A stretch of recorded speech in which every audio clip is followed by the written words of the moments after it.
Hello and welcome to Nollywood Film Club. I'm Mr. C Critic, and I know.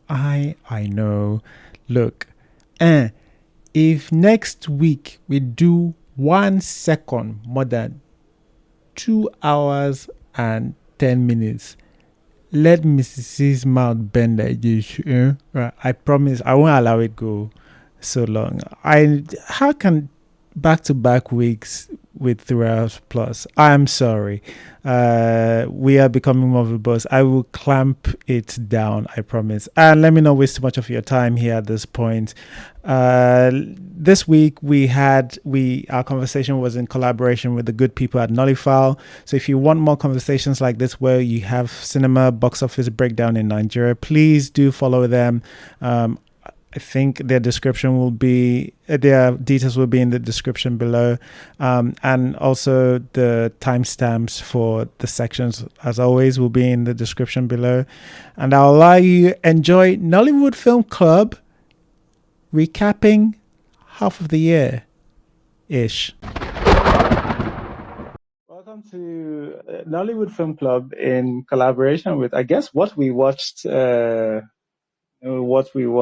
sort of series or medium. I'm Mr. C Critic, and this is going to be a special space today because we're going to be doing a half-year-ish recap along with sort of a new series that the Nolly Files people are going to be hosting more regularly on their site called the What We Watched. And so I was like, hey, this is kind of similar, but they're going to be dealing with the box office, Nigerian cinemas aspect, and we can deal with our normal half-year recap. So if anybody who has watched any of the films from earlier on in the year wants to talk about it, you're very much free.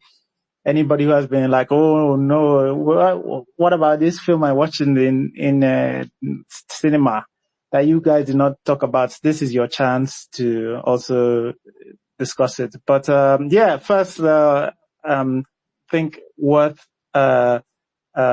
introducing Jide from Naughty Files, who's going to be my co-host, and NGA Box Office as well, who's going to be giving us some interesting insights from the Nigerian cinema box office. Hi guys, how are you? How are you guys doing? All right. Jide, how are you?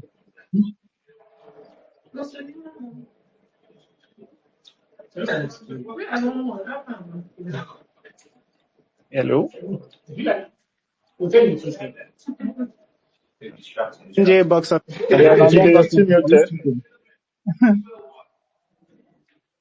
Yeah, I'm with you. Thank you, everyone, and thank you for having me on board this All right, piece. guys, can everybody hear me? Okay. All this new Yes, we can hear you now. Don't worry, guys. We show them how this is done. And then we get started.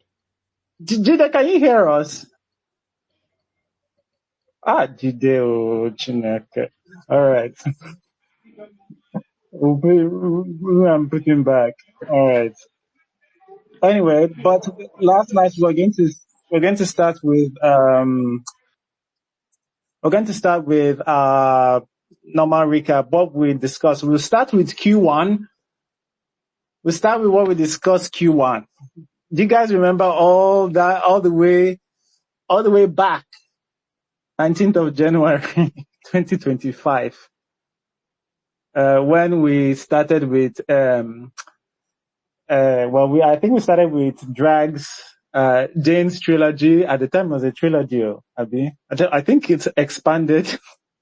It expanded after that, and then we talked about our upcoming Chimamanda project, which we'll discuss more later on. But we discussed sort of the fallout from Christmas period. That was an interesting time. I don't know how many of you guys were involved in that drag. I don't know the memories you guys have of it, but that was interesting because for a while, actually, if you look at the list that I posted on, which actually I should share, we did not discuss one film we didn't discuss one film when was our first film? Jesus. 23rd of February, and that was Diamond Ring. So yes, we had a lot of opportunities to discuss things from all over the place. But yes, I don't know if anybody. I think the way we've been doing this previous is that if you have anything of highlight of noteworthy you wanted to remember from any space, just let us know, and and then we can talk about it. But anyway, so Drags, Jane's Trilogy, and the Chimamanda Project. That was what we discussed the 19th of January. All right. So before I move on, let me just see if Elizabeth has anything else to add. If not, we move on to we move on to the JCU, otherwise known as the Jane Cinematic Universe. And then I think we discussed Nolly web series and some new NFC format that I was, working on. That I think that the top things. So again, not a lot we were doing. I don't even know how we're getting. Can I just ask, because that our format didn't format too. We did two now. We did two. We did. You pulled a Kemi Adesiva on us. How did? Yes, you did. How did I pull it? You said, format, we're gonna format. And then the format, you just pick up an idea and then you only ran it for like 2 seconds. And then after that, the format didn't format anymore. No, we started seeing films now, and so we had to switch. The format is not dead. So you abandoned our format. We can still make a comeback. How Nollywood filmmaker of you, Mr. C? We can still make a comeback. How Nollywood filmmaker? Are you saying you enjoyed the format like that? Like you can't wait to make a comeback? This thing, I think what we discussed, and we'll get to it, but we ended up doing the best Nollywood blockbusters and the worst Nollywood blockbusters. Actually, it's because they voted you and you were winning things. That's why you remember this format. Who, me? Yes, you. What did we vote about? I think it was in Best Nollywood Blockbusters. I think you might have your pick, the top three. Oh, right, that's true. Yeah. I did win the battle. That's why you remember the format to come and say, oh, what about that format? No, actually, I didn't even remember. I don't believe you. I didn't even remember what the format was. Me, I just wanted to drag you for saying that you made this whole announcement. We're going to unveil the new NFC format. Only for the NFC format to only last 2 episodes. And in true Nollywood filmmaker fashion, he didn't even tell us that, format, we're not running format again. No, nothing. Me, I just wanted to drag you. That's why. I forgot what the format was. As of 26th of January, near to pad the title because we didn't really know what was going on. So I was thinking about the future. We didn't know how long this drought and the streaming era was going to land. I'm very interested in seeing what actually Q1 in the cinemas ended up like. But for at this point, yeah, we just gave a sort of background of what the structure for that format was going to look like. And then we did actually one of my favorite spaces from this year, Nolly soundtracks, songs, and then we discussed the 2024 cinema performance, which we actually would have benefited from having Nigerian box office at that space. But that space was very fun. A lot of trips down to nostalgia lane. I really enjoyed that space. And that was where I learned about Stanley, and his, which I would go on to forget a few weeks later, but yeah, learned about the prolific, very, very, stellar record the man had and like how much he had done for like Nollywood scores. So that was a fun time. Nothing else to add to that. Then on the 9th of February and the 16th of February, back to back, we did our best Nollywood blockbusters and our worst Nollywood blockbusters, which this was in that new format, which I thoroughly enjoyed. Even though I thought people got it wrong voting for Vanessa's pick for best Nollywood blockbusters. I can't remember who won Worst Nollywood. I think it was Orlando that won the Worst Nollywood blockbuster. Anyway, clearly NFC have their favorites. Um, for picking those two, to be honest. Hater. And then our first film discussion of the year, 23rd of February, was Diamond Ring. Do you know a movie made in 96 or 94? I can't remember. It's child Yeah, in 96. 96 That's like 20, that's what, 19 years? years ago. Yeah, so you can see how the struggle was. Like things were really, really dire at the beginning of the year. Like we didn't know, we didn't know where we were going. We didn't know when the next bread was Wait, coming. 30 years movie, guys. I Yeah, did the that math. that that was wild. And we did that. Then we followed that up with. We actually did enjoy Diamond Ring quite a bit, and then we followed it with Keeping Faith, which a lot of people really enjoyed. It's been a big.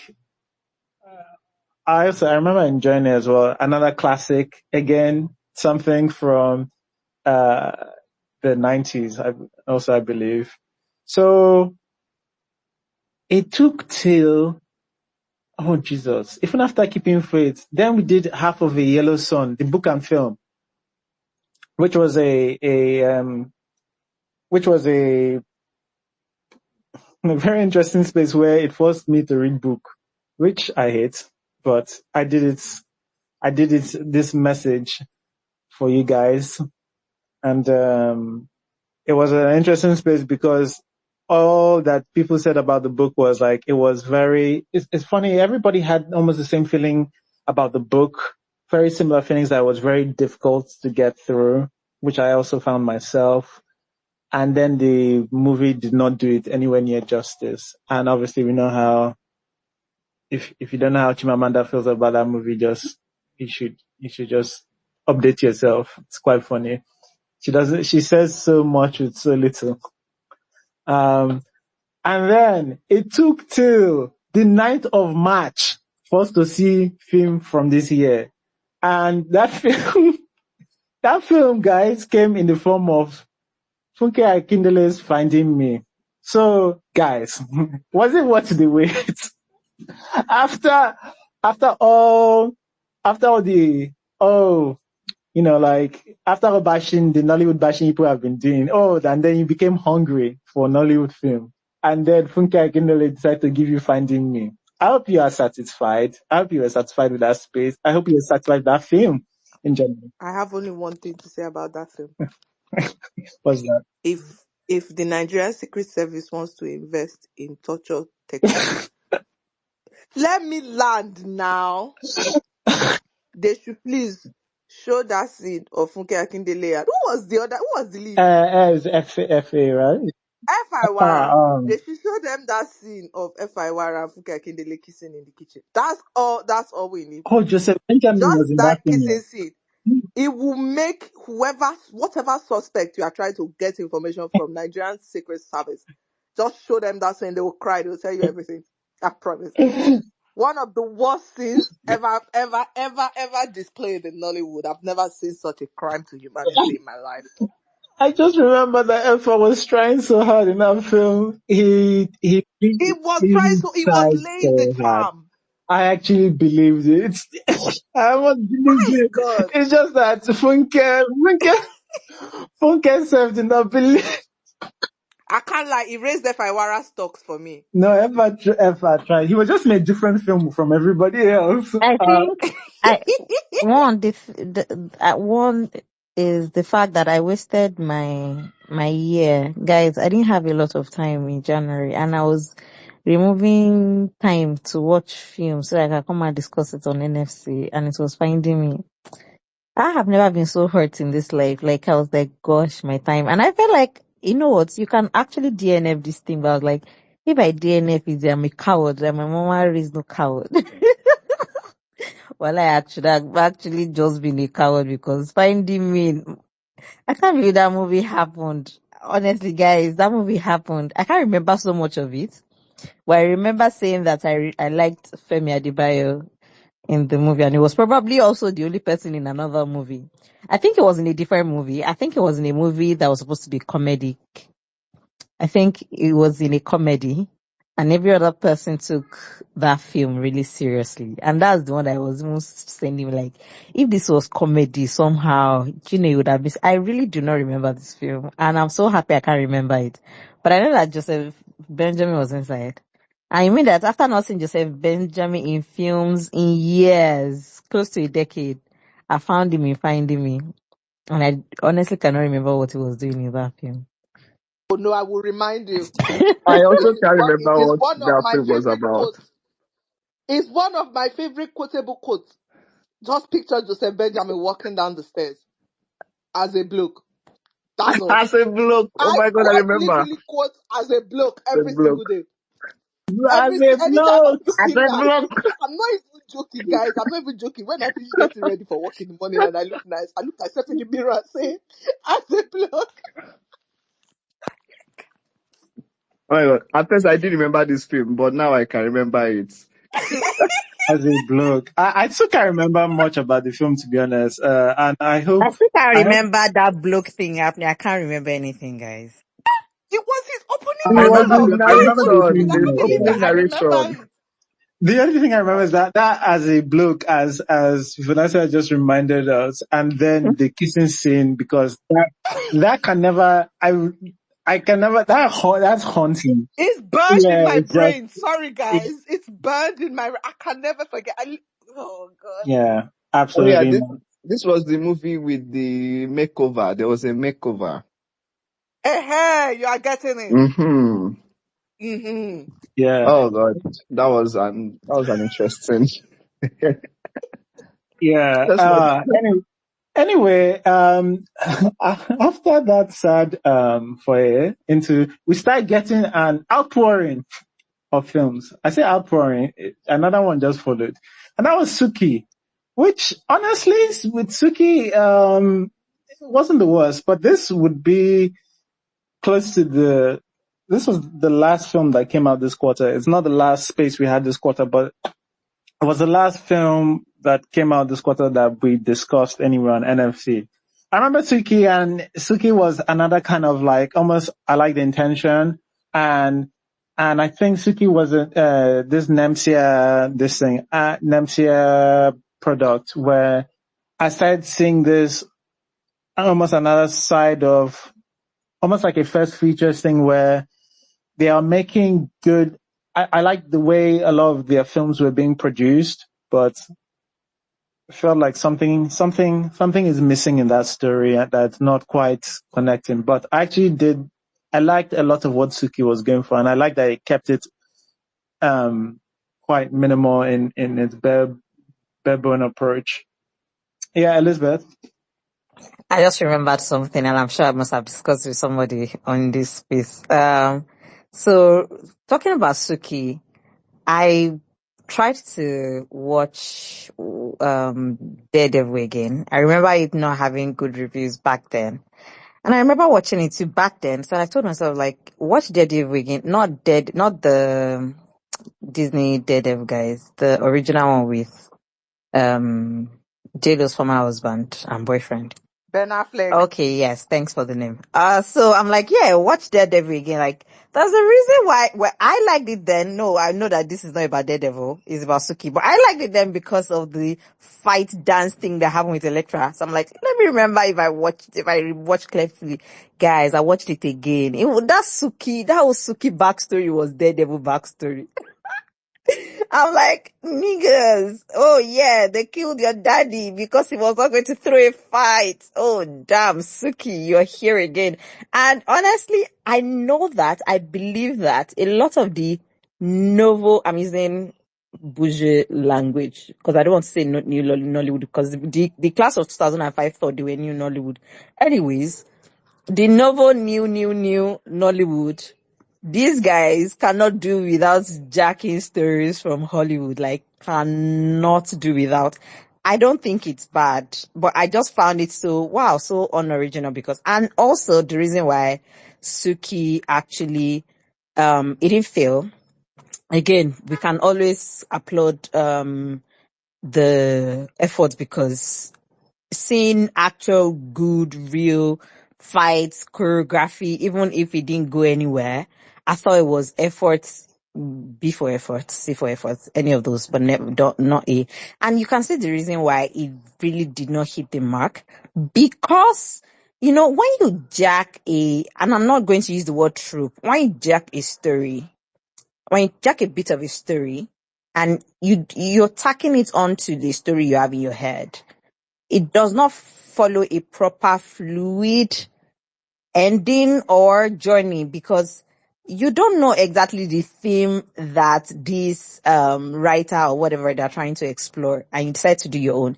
And that's why all of us assume there will be some form of revenge thing going on, even though, again, the other there wasn't exactly great either, it was bad.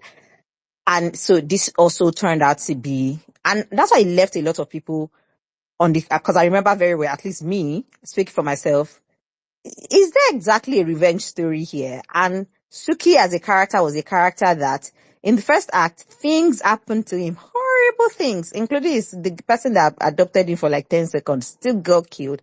And he was also framed. Why that happened, we don't know. And then somehow he landed in the prison. Somehow he was minding his business again. Somehow he went to go and beg, please teach me how to fight. And we also don't know why he was fighting, because at the end, it was also miraculously put in a place to fight with somebody else. Again, at no point did he seek revenge, or just the point is that Suki is a character that it was so passive, things were happening to, and which makes him a bad protagonist, because if your protagonist is simply one dimensional, is uninteresting, you hardly can root for this person, then why have you written it? Anyways, that's what I remembered about Suki. I wanted to mention, like, Daredevil, you're here. Okay, fair. Nolly Files, GJ from Nolly Files. Finally, I get to say something. It's actually really intriguing because I've been soaking in a lot. Funny enough, you guys never like Suki, but we say a lot of actions, but we don't know why the actions. We'll be fine. I picked on one very important thing that you had mentioned, that the first Nollywood films you guys gave attention to was not until March, and that was Finding Me.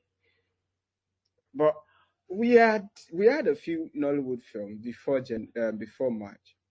Why did you guys never talk about Lishabi Latif's Ani Akimolayan's Lishabi? I don't want to say it was a good movie, because it is not in my place to say, or it was a terrible film. But we all know what we saw, for those that saw it. So I wanted to ask, why did you guys not see Lishabi? Was it because, I don't want to give reasons, but I wanted to ask. I like that Elizabeth was able to break some things down. I was really following. So I would want to ask her, because you love films that actually will not lead you to anywhere. So why did you not see Lishabi?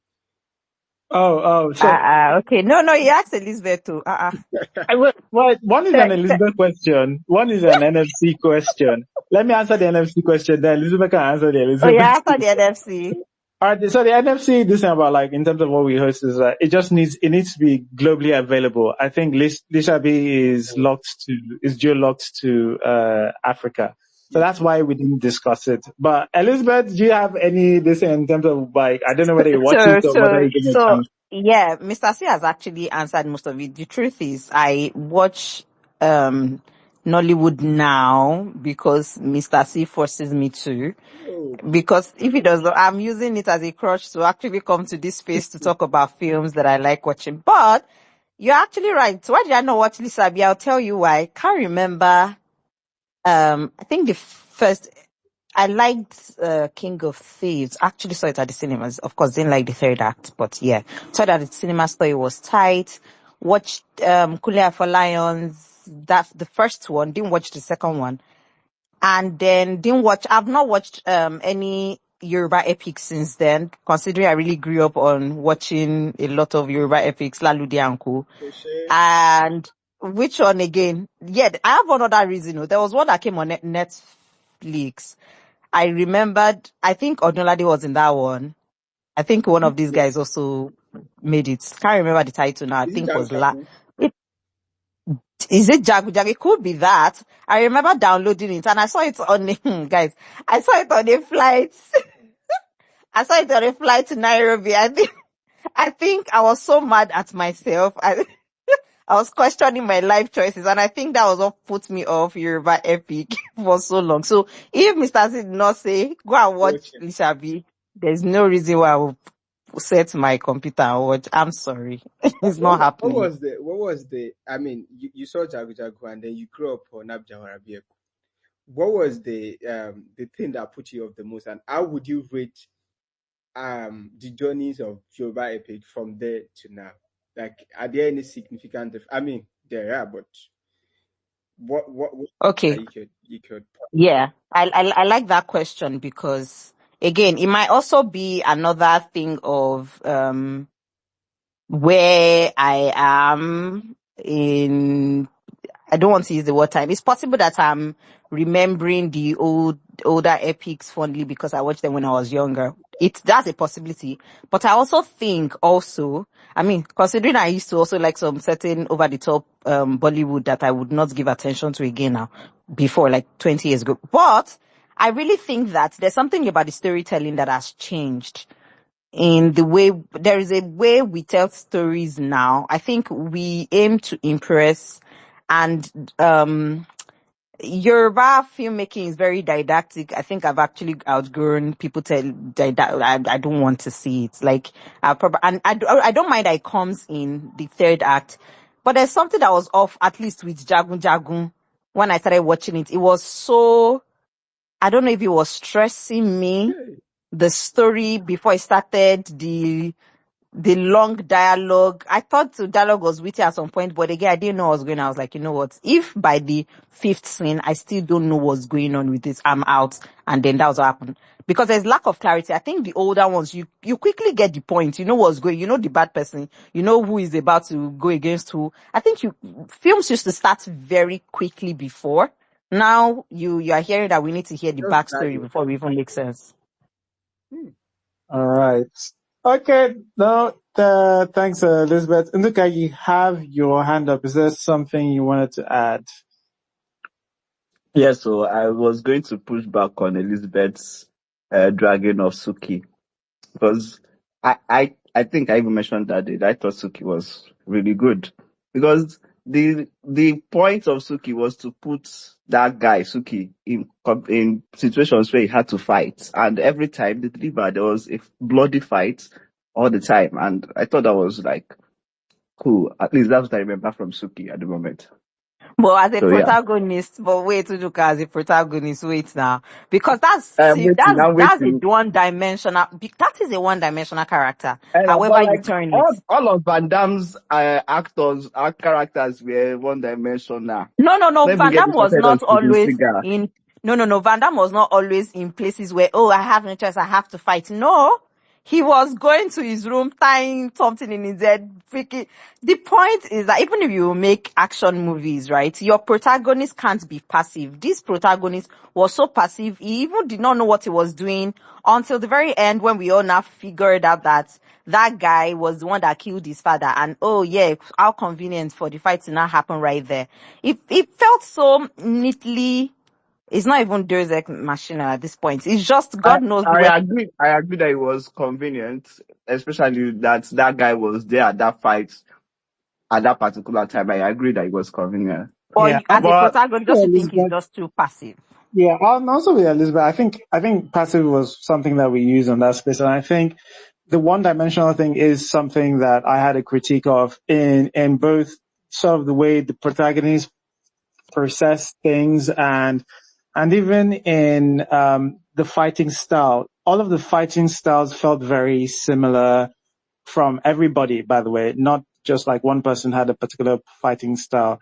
We didn't, look, I mentioned the thing about like how, like, Van Damme's, this thing is very no, Van Damme's characters aren't one dimensional actually. Van Damme's characters usually, they are similar from film to film, but they're not one dimensional. They go through different ups and downs and they are at a place where, oh, they think they can do this, and then something happens to them, and then they have to learn to either train harder or become better or overcome this thing kind of thing. And you see it in both the fighting style and sort of the way, in both the fighting style and sort of um, the way it's portrayed in the writing. And this one, literally, we just see Suki in jail and just things just keep on happening. And it just seems like he is reacting to the things that are happening in a very uninteresting way. The person that taught him, like apparently that came to teach him how to fight, we didn't really, nobody remembers that scene because nobody really knows what that guy did for him. He just came in and just left. It's just, yeah, I It don't, was I'm Mr. not somebody that Miyagi. dislikes Suki like that, but because I see a lot of effort and I see a lot of improvement in at least fighting choreography above a lot of what Nollywood has done. But in terms of emotionally, what it made me, it just didn't, it landed flat for me because like I needed him to feel like, somebody that was going through things like that had, different emotional beats to different emotional beats to give, and it just seemed very flat for the most part. All right. In the absence of further things on Suki, and then the last thing we discussed for that quarter before we go on to sort of box office and what box office and cinemas and what was going on there was the state of Nollywood, Nollytube, I said Nollywood, Nollytube, which is very interesting that we realized that all of our big filmmakers were entering inside Nollytube, and then all our regular Nollytube, but people that watch Nollytube were complaining that Nollytube was getting stale and flat, and like it wasn't hitting as they should. Yeah, it was a very interesting. It was very interesting to notice and to hear people's opinions that actually watch a lot of Nollytube discuss that. And it was a little surprising because I didn't expect much to, I didn't think people that watch YouTube had taste like that it could be Wow, you're disappointing. rude. You're actually quite literally rude. Oh What my do you God. mean? Oh my God. I'm, What do so- you mean? I'm sorry. I've watched YouTube. Some of No, but those things. but this is the problem. This is no. I have to speak up for my as the representation of the YouTube delegates. I have to Thank you speak up very much. because no. I think from the very beginning, people like me, Mo, Olana, I will even include Angela and the rest on the timeline who watch Nollywood YouTube. Even Uchenna, when he used to watch, even though he has stopped now, we watch specific channels. We Mm. watched specific channels. We didn't just go and open YouTube and we're like, yeah, YouTube. No. We watched specific channels that we determined what for the YouTube constraints of whether it's the finances and whatever they're using to make these films. And then the storytelling in regards to the restrictions of what YouTube was, right? Whatever parameters we had set for ourselves, we watched what we deemed to be top shelf, right? Yeah. Be it 2022 when Ruth The Kadri was disclaimer too like, much, sha. Maybe Mr. C is correct. I will bite you. I will bite you. I will bite all of you. No. But we had parameters. So you can't say that you are surprised we had taste. We had parameters. We've always had parameters that determined what we watched. 2022, Ruth Kadri was on an insane run, and everyone was watching Ruth. And then that dropped. But by the time she was dropping, the likes of what's her name, Omoni Oboli, had just come onto the platform, and we're like, oh, potentially we could watch this.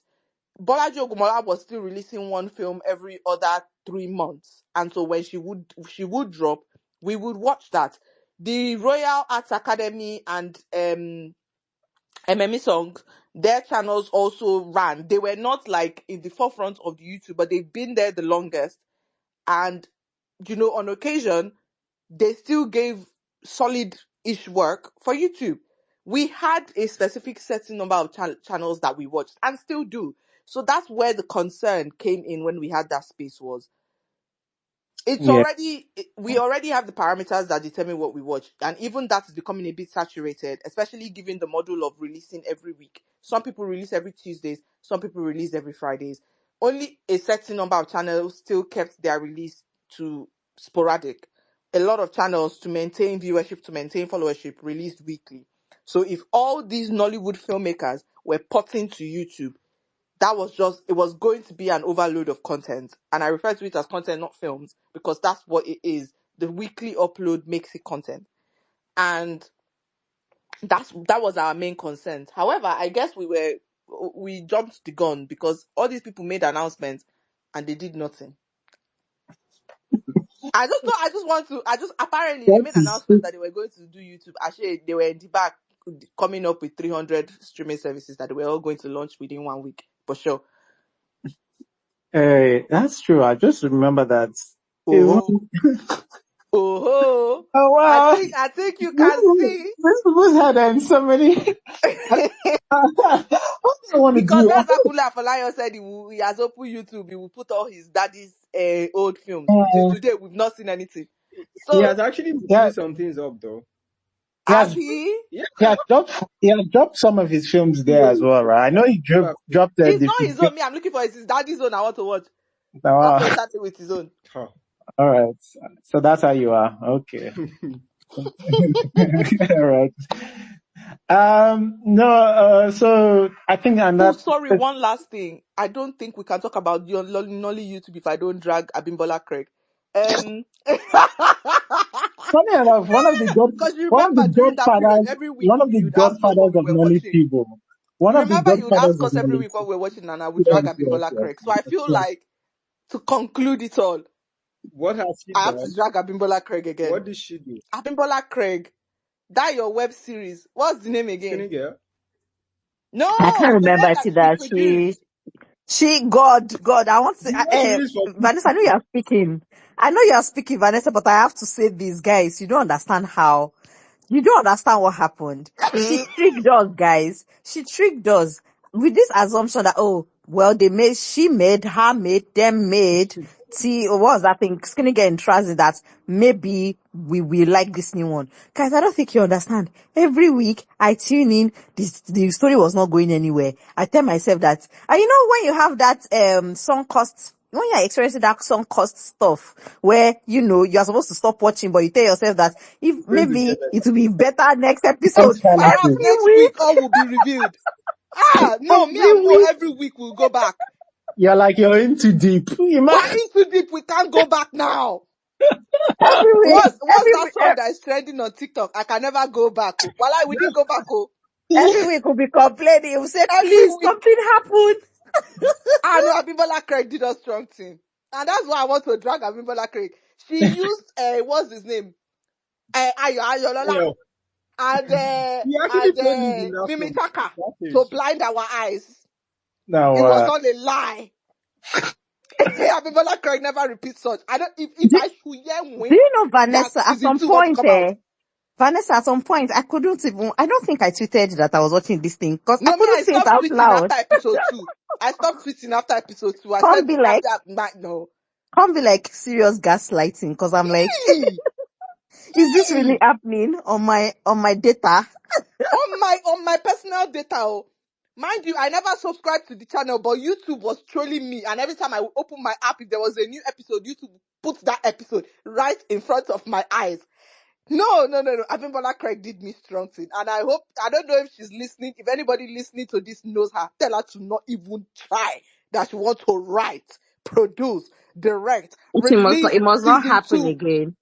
Oh She God, should she even not put try so it. much I have a news characters in for there. you guys Ah, about Craig. She's currently leading a studio. So you guys are going to see more She's of her. doing what? She's leading a studio, How, now God? studio. So you guys are going to see more about Abimbola stuff. Oh God, Oh, God it's damn not it. yet. She should I not remember worry. actually. I Her remember stock has actually. reduced. The funny thing about that series we were watching is literally the same partnership that brought you Glamour Girls. How, Jimmy? That It was brought us what? literally, Sorry, I didn't hear that. it was the That same brought us what? partnership. It was the same partnership that brought you guys Glamour Girls. It was like same Guys, producer director do you know, combination. do you know that thing where you are telling yourself that it is not happening? Film is different from web series. You're telling yourself that it is not happening. You're telling yourself that, maybe Glamour Girls happened because there are too many cooks, yada, yada. And it was a film. That's what I was telling myself. That Abimbola Craig has experience with web series. She don't have experience with film. So Do you perhaps, guys know that the conflict did not show up until like maybe an episode to the last? see, no, you are talking about conflict. Adipe, from the beginning of the show, you are telling me that this boy's father hates him. Till the end of season 1, I still don't know why his father We don't hates know him what so happened, much. guys. And then with the sister, they gave us this. We're seeing, so again, she put in so many characters. See, you would assume that this is something that is going to have scale, right? Have scale in the way the other web series don't. Didn't. But then you understand that sometimes it's not even about having, it's just that the writing was bad. She had Caleb Richards in there. She had my girl from what's her name, Ame, in there. She Mm-hmm. had she had so many people in there, and you're like you telling yourself that okay, something will happen, maybe some subplot. Guys, there was Caleb no Richard did not subplot. open his mouth for more than 10 seconds for the There entire was no season. subplot. What was going on? Ah, no. Anipe, Abimbola don't know that me and her, we have beef. Perhaps she know, perhaps she don't know. But she should not repeat it again, is all me I'm going to say. Wow. Okay. All right. And that's how we rounded up our Q1 on Nollywood Film Club. All right. So Jide, can you take us through like what Nigerian cinemas look like in Q1 of the year in the cinemas? Yeah. Thank you, Mr. C. Before I talk, in case I make a film in the future, please, Elizabeth and Vanessa, please, just support me, please.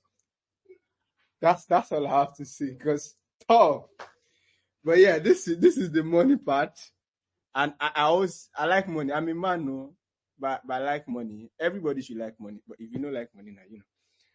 So it's that's one thing that is defining the industry right now. Because for a very long time, beginning of this year up until now, we've had most of the Nollywood film.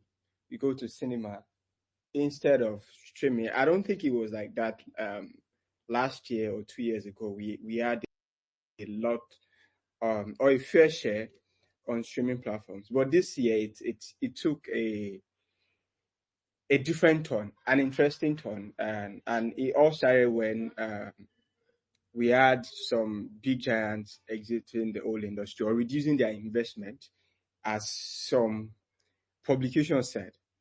And now we have a whole pandemic at the cinema, because every week we have at least two new titles going to cinema, three titles going to cinemas, and all that. But in all that, a lot of people have gone out to spend their money to see some of them, and there's still some people that are still do I want to go and watch at the cinema? So we've had some that have raked in a lot of money. I'm supposed to be to run through this with NJ Box Office, but right now I don't know where they are.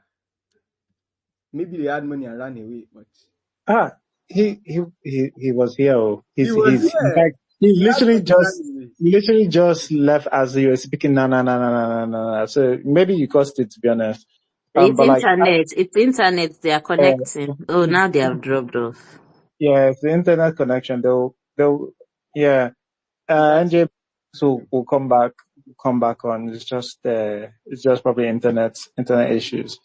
Um, the do you have a list of any of the films that, or did you go to see any film in Q1 that Jide, that we haven't discussed here? Because like, yes, what you mentioned about people dropping a lot of people running to the cinemas. Makes sense because, like we discussed, out of the whole of Q1, the only film we discussed on streaming that landed on streaming was Finding Me and Suki.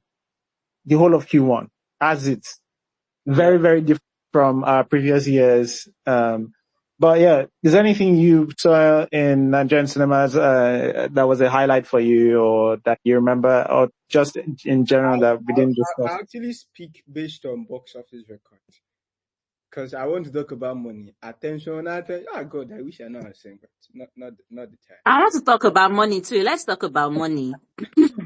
So the film that actually stood out, eh, first quarter, it was still Funke's film because he ran through the very first month of the year, January. I think this he stopped. Everybody Loves Jennifer. He stopped showing in February, and in this thing alone, in January alone, between January and February, that film made 758 million naira at the box office. That's like the old money. I know some production companies that don't even make half of that.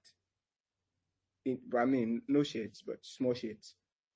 So that's like my own highlight. I saw the film, and to be honest, I don't know if I'm supposed to say this. I honestly don't know what people paid for, but it was a good film. It was a good film. But that's all I'll say. And was Real Love in the first quarter too. Sorry, just before you move off, as somebody who eventually did see Jennifer's Diary, it's one of the worst films I've ever seen in my life. Hey. In my life, I'm not even saying like it was bad for Nollywood. No, it's one of the worst films I've ever seen in my life. Just so that, no, I don't want anybody to leave NFC and hear that, oh, somebody came here and praised Jennifer's Diary, Mr. C was quiet. Never, ever, ever will it happen. Any day somebody say, oh, even if somebody say it was kind of bad, I will come and say it's one of the worst films I've seen in my life. It was very bad. That's where Sorry, Jennifer's Diary. Yeah, everybody loves Jennifer. That film. Yeah. Whatever made 750. No, it was awful. I guess not everyone loves Jennifer then, Mr. C. No, definitely not. Yeah, I would like to say something. As somebody who does not spend her money watching Funke's film at the cinemas, I see Can the never be reason why. you. I've never paid to watch her movies at the cinemas, unfortunately. Because I know they will come on streaming at some point. And I don't think I should. And it's unfortunate though, because if she was an unknown star and the movie was at the cinemas, I'll probably go and watch it. But I think I think she'll make a lot of money, so I don't think my thorough cover is needed. 1, 2.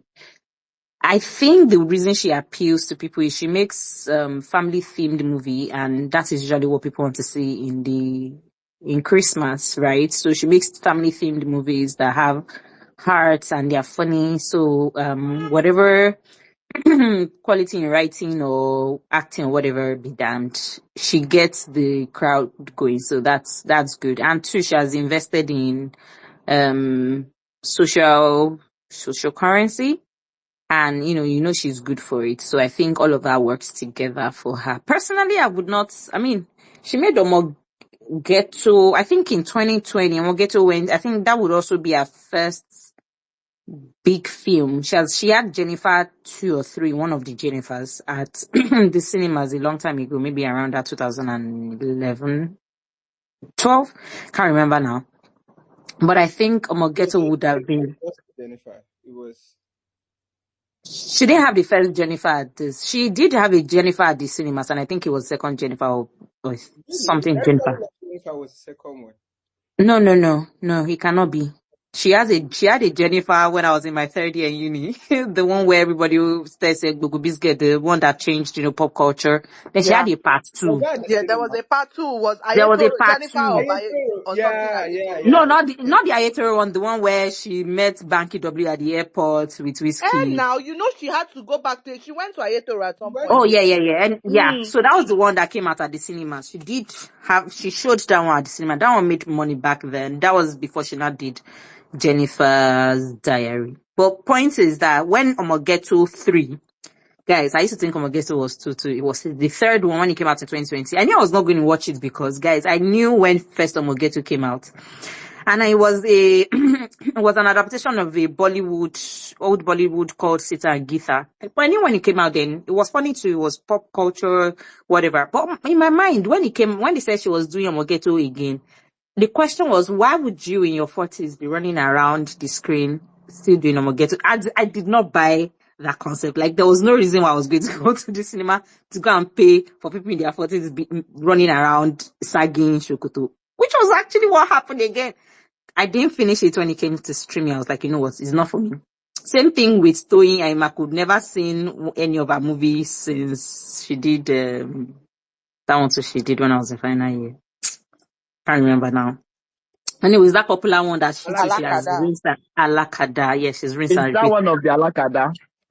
I'm telling you, I've only watched the first one, and honestly, I've not seen any film from Twin since then, unfortunately. But I do get why they get the crowd going. People love hearts, blah blah blah. But let's talk about money, guys. The reason I want to talk about money is that We have NGA box office back here it's back actually. good. Yeah. All right. On the contrary, Elizabeth doesn't like Toyin, and I think I get it. But I'm always Hey, I mentioned Funke now. Oh. I've not You seen said any of you said Funke's you didn't film. like Alakada. You didn't like Alakada too, now, didn't you? No, I said Alakada is the only one that I've watched, and like I didn't say I didn't like. I said I've not seen any of her other movies Oh, since then. okay. I'm actually always Same with Funke, to be fair. I'm always grateful for Alakada because was it Alakada? Which film did she release after the pandemic? Fate of Alakada. Yeah, it was that one. It's a product.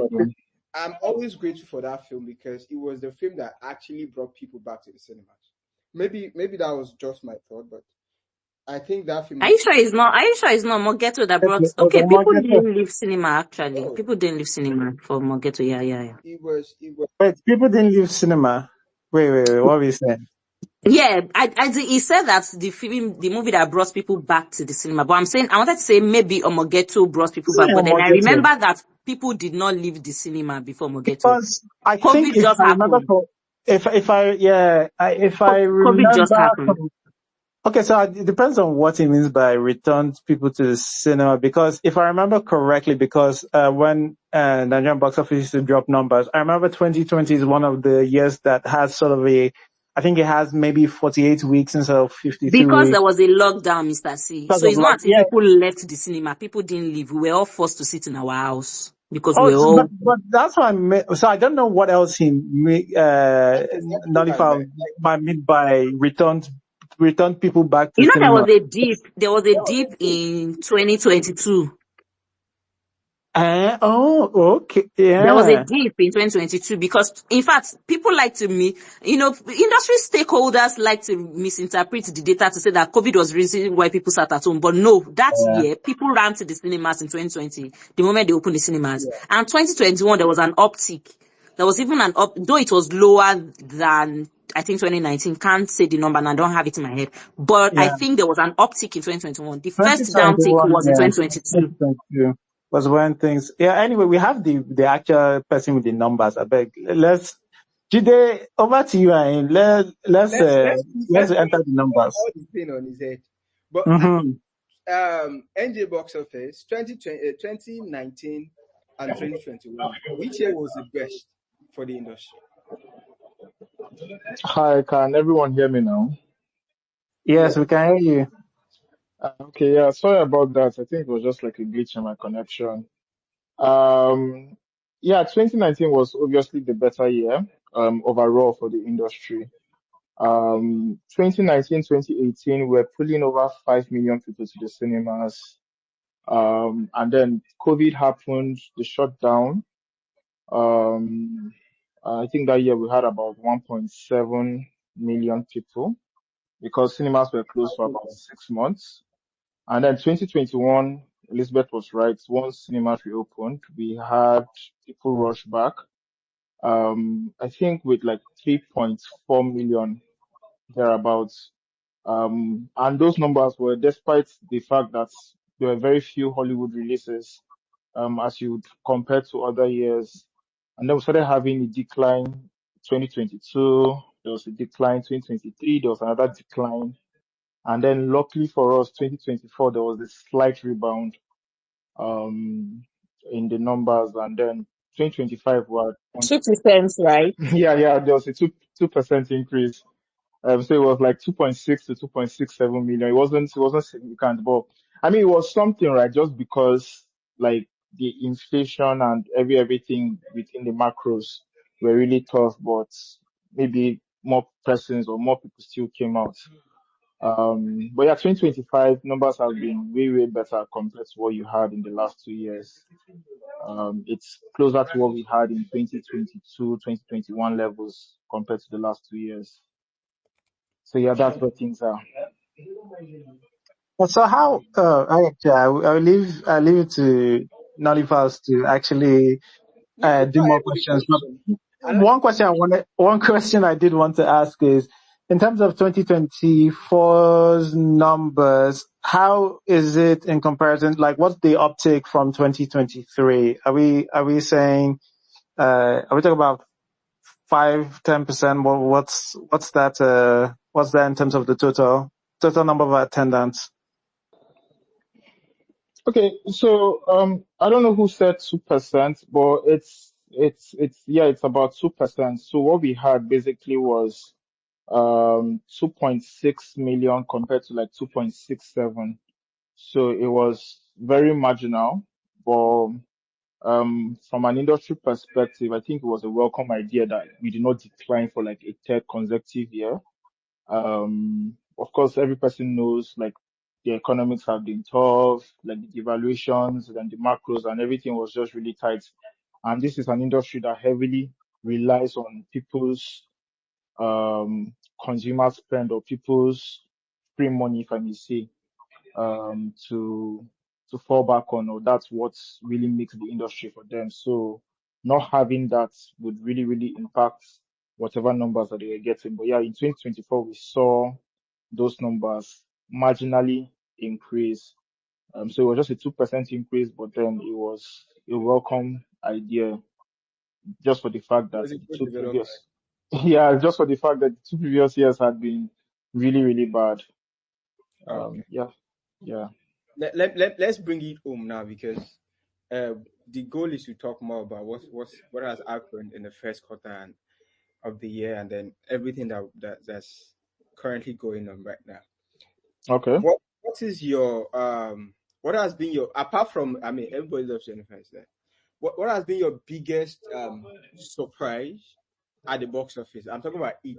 Let's say the biggest surprise it or something in the at box office this year. Okay, so for me personally, I would say the biggest surprise for me was Real Love that came out on Valentine's Day. From a Nollywood perspective, um, so that has been like our fourth biggest opening in the Are you saying industry. you are not real lovers? Sorry. Are we saying just cry? Let me know. Let me not take jokes with you. I think I'm funny though, bro. Yeah, I was talking about the movie Real Love that came out on Valentine's Day. Yeah, it did really surprise me with the turnout that he had. Not just that, but I think considering the fact that it came out with Captain America, which is a Marvel movie, which Marvel is a big crowd pleaser in this part of the country. Like, I always kind of mention that if there's any reason why our cinema numbers, or if there's a reason why our cinema numbers are down, it's partly because of Marvel movies are not doing as well as they used to do, right? There's generally like maybe a lag, but yeah, it came out with a Marvel movie on that day, and it did really, really crazy numbers. Like people really turned out for Timini on that Valentine's Day and on that opening weekend. So that was one of the surprises for me. Of course, I expected it to do well, but not to do that well.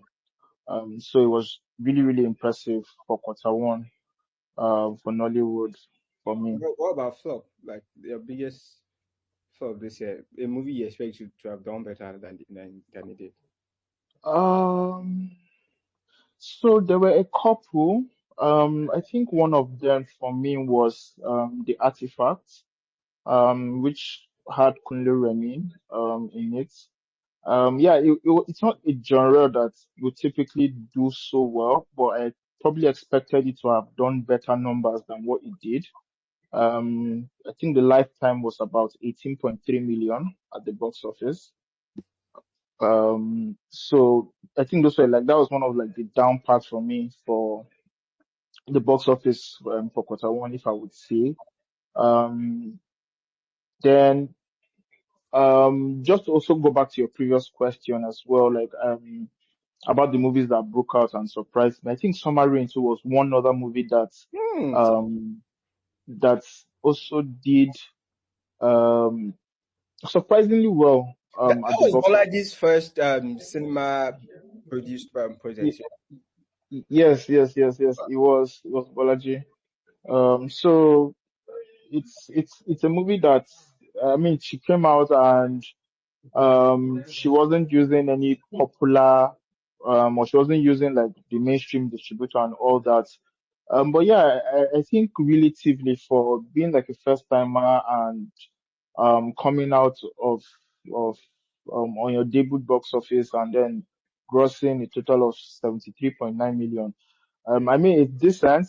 Definitely she may have wanted more numbers than that, but I think for me that was also like a surprise um outing and then a surprise performance from my own end or from my I, own I perspective. wasn't as surprised as to why we loved it well. To be honest, I kind of thought it was going to do well. Yeah, I not better, but it did exactly I imagined it was going to do. And I was happy. I mean, it's Timini and it's a love film. Yeah. Men will go out. Men that some men that do not like Timini will just let's go and mock him, and then they will go out. Elizabeth, do you like Timini? No, no. So I don't care for Timini. I wanted to say that I'm very impressed that he made that much, and I think it is a very great effort because honestly, I used to imagine that anybody that wants to go to the cinemas now at this point of our economy, the way things are down, they're looking at normal numbers. Everybody should just pitch their tents to like 100, 150. And if you think you're a heavy hitter, you can aspire to 300, which is what Stimini did.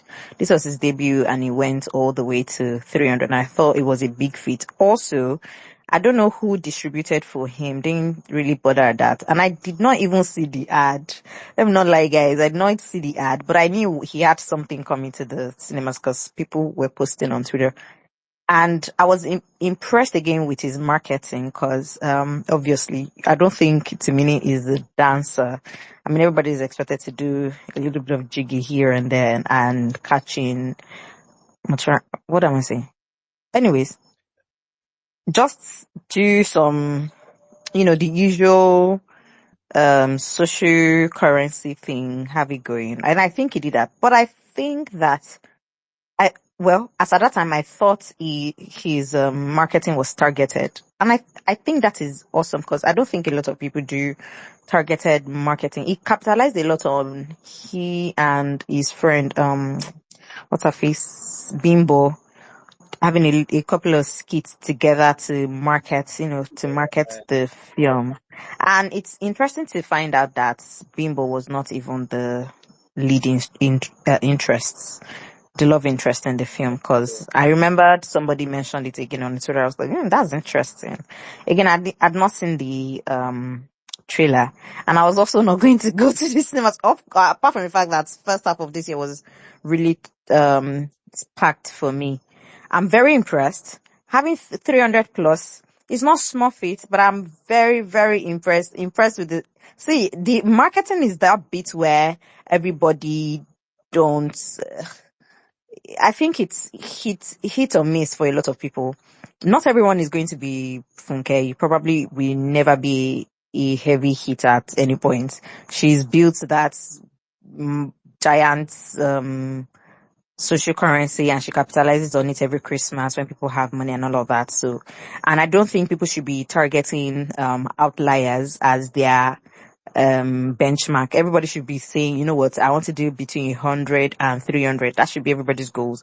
And look for how you can get those numbers within, and I don't think Timini spent that big money. Again, like I mentioned, I feel, just my own opinion, and seeing the ads that I saw, that is the skit he did with Bimbo, and then from and it also helped that everybody that went to watch Real Love said surprisingly it was a good film. Hmm. Hmm. If your film is not good at the cinemas, it's from that week you will know.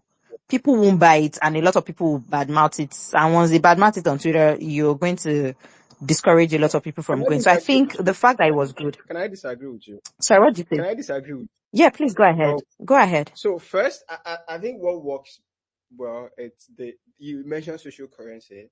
If you have a very good social currency and you don't really have a lot of readers, people will not pay attention to most people will not really pay attention to the bad side of the film. Everybody If the film is bad, to you people will not go and watch it. I'm telling you. Timini has Timini was his he first, has his but this is his debut, his own personal. Timini. You know how many films Timini was in this year that was at the cinemas that did not make the money he made personally, and he did not spend and well, from the look of things, of the way he targeted his own ads.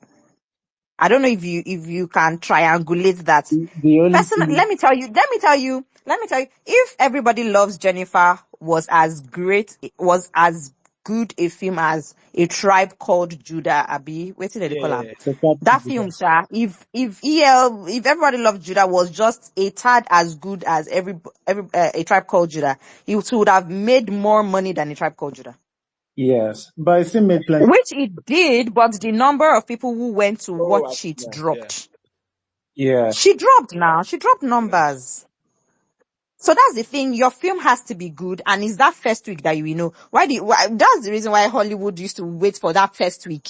That first week is what would determine if people will go and watch. If people are like, don't stress yourself, we've seen it before, everybody just sit at home, and that's all you hear. But that's if you have a tight film, just fingers crossed, do targeted marketing. Red Circle did marketing, not some. They did a lot of marketing. I don't think it was targeted. I thought it was not targeted. And I watched the film the first time. And guys, I went when they said it was open. I carried my two short legs with my friend. Went to the cinemas to pay for it. When we first got there, Red Circle, they were like, "It's not showing." I said, "Eh?" The manager just said, "It's showing. No, don't tell people that it's not showing. It's showing. It's showing. It's showing." That said, "Hope you've not sent people away." She said, "No." We were the only ones in the cinema where we sat down. And then people started trickling in. They didn't start it. I think they even paused it to let people trickle in. I think eventually we were like 12 to 19. Can't remember. I think I lost count at some point. I was counting. My friend was counting. How many people come in, sit down? And that was the first day opening. After the first, I think they did a preview or something. But that was the first day, and we went there. And we went to Silverbed Jabi in Abuja, which is a mall which usually has footfall. And the footfall for the first week. So it was in that first week, I'm like, you know what? It's going to take a prayer and a miracle. I think they are like a 120 million. But you can imagine how much was spent on production and the marketing. Because I thought they've been marketing since last year. And I even thought you shouldn't market for 6 months. Really. Timini didn't market for 6 months. I'm sure we probably didn't know when we would. The point is that your film, if it's good, is in that first week you will know. actually, I'd like to ask Nigerian box office in terms of what you were expecting for what Red Circle. I know it had a lot of controversies in terms of the way it was treated in the cinemas and all of that. But is its total bulk numbers? What did that look like for you in terms of expectations? Sorry, please, can you come again? For what particular movie? For Red Circle, we know like it had a lot of issues with sometimes even like Elizabeth mentioned the way it was treated in the cinemas in terms of whether they were allowing it to show and all of that. So But like, so what did it do in terms of expectations from you, in terms of its total box office? Okay, yeah, Red Circle was a movie. I think I watched it at the premiere. So I really loved the movie. I thought it was a decent movie, although the third act, I don't quite agree with that, but hey, I'm not a critic. I leave you guys to that. It did about, or it has done 116.8 million, thereabouts. And I would probably assume that this would be like the last week in the cinemas because it's still showing in a few cinemas. Um, but then you also have their partnership with CAF One or Cafe One, however they call it, which is to be shown in some places like Owerri. It's going to be shown in a few of the places. I'm not sure of those locations. Kaduna, Owerri, Aba, and Enugu. Yeah, yeah, yeah, something like that. So it could also pull like a few numbers from that angle as well. But yeah, so far so good. That's what it has done. In terms of expectations, yes, as Elizabeth rightly mentioned, it's something that was marketed so long, and for me, I felt it was marketed well. But looking back at it, it probably wasn't targeted in its marketing. It felt like they were just going for everyone that was there to see it, and maybe from their own perspective, they wanted to just capture all the audiences or capture every single person that goes out to watch it. But for expectations, I think the expectations were a lot bigger than what he has done. I think they were probably expecting that 200 to 300 million kind of range. Although that's what my personal expectations were for the movie, looking at how well it was done or how well it had been marketed. But but uh, But so far so good. Look at the rate or the ratio of what the box office numbers have been like for all these big films compared to small films. Don't you think they've made a fair amount of money at the box office already? oh, definitely, Red Circular. They've made some money at the box office. Not saying they haven't made any. They have made some money, but it's all about perspective and what you hope to gain, right? In terms of the box office, I probably also know that if you ask any Red Circle producer or those that were behind the scenes, they'll definitely tell you that they expected more than that 115, 100 to 101 to 120 million that you'll probably end up with. They expected more than that, right? In terms of even how it was marketed and how long it was displayed on the screen for people, right? But I think for what it's worth, it's also done fairly okay. I mean, there are a lot of factors you need to also consider. It was their first time out, and they also had a couple of setbacks and all, but I think it's about the sixth highest grossing Hollywood movie this year. After some of the big hitters like Real Love, We, The Rebirth, Yellow Day, and all that, right? But that's It's that's about what he has done. the ninth. It's the ninth top. Sorry? It's the ninth top grossing film uh, of the year. There are still a lot of films Na- above it. The Waiter, Owambe Thieves, Labake Olododo. Oh yeah, yeah, yeah. Sorry, yeah, I wasn't just looking at those that came out from last year or spillovers from last year, Okay. right? I'm just talking about 2025 releases. Oh, okay. But yeah, definitely we still have more to come this year, and it'll probably not be in the top 10 at the end of the year. But yeah, that's what it has done. Yeah, they made their mark, and it's exciting to see because everybody that worked on that project are young men and women, and it's reassuring. At least I know I can make a film and Elizabeth will like it. So No, Okay. Unfortunately, I'm not the benchmark. But what I wanted to say is that yes, they did well. This is our first time, right? Um, this is also Timini's first time. But I think in all of this is that I hope they take the lessons actually. yeah, Very important. And then when you say that have they not made money, please, making 100 million is not small thing, please. That's a lot of money. But then when we look at how the industry is, I mean, by the time we look at the percentages, I think they go home with 35% of that eventually. Either 30, 35 or 40%. I can't remember whatever it is that determines it now. And so you're looking at 30% of that 100 and let's say 20 million. And then how much was again apart from the fact that there's a lot of secrecy in the industry, I don't know why there is a lot of secrecy in this industry.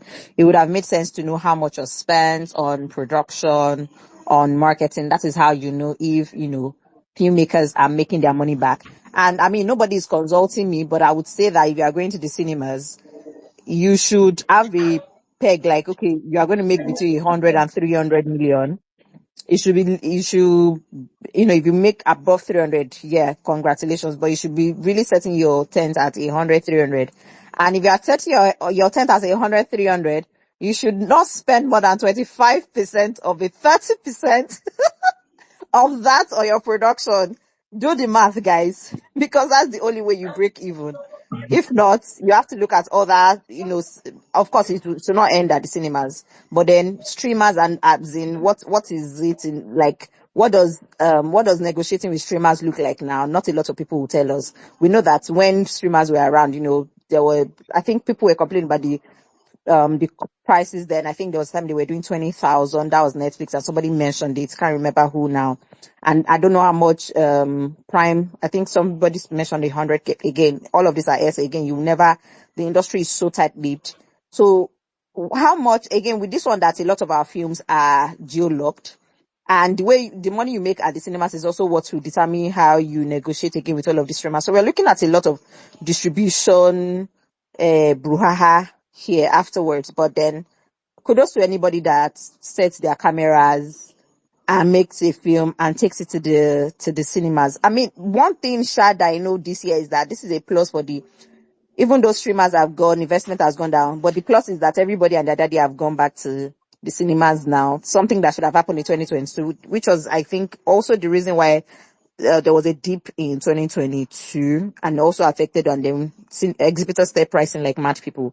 But then a lot of people, because of the macros, as Nigeria box office has mentioned, is going to affect a lot of people. So I wish everyone well, everyone and their daddy. I've spent so much money, guys. I calculated how much I spent at the cinemas this year. It's close to 200,000. And myself, they're supposed to pay me at this point. Okay?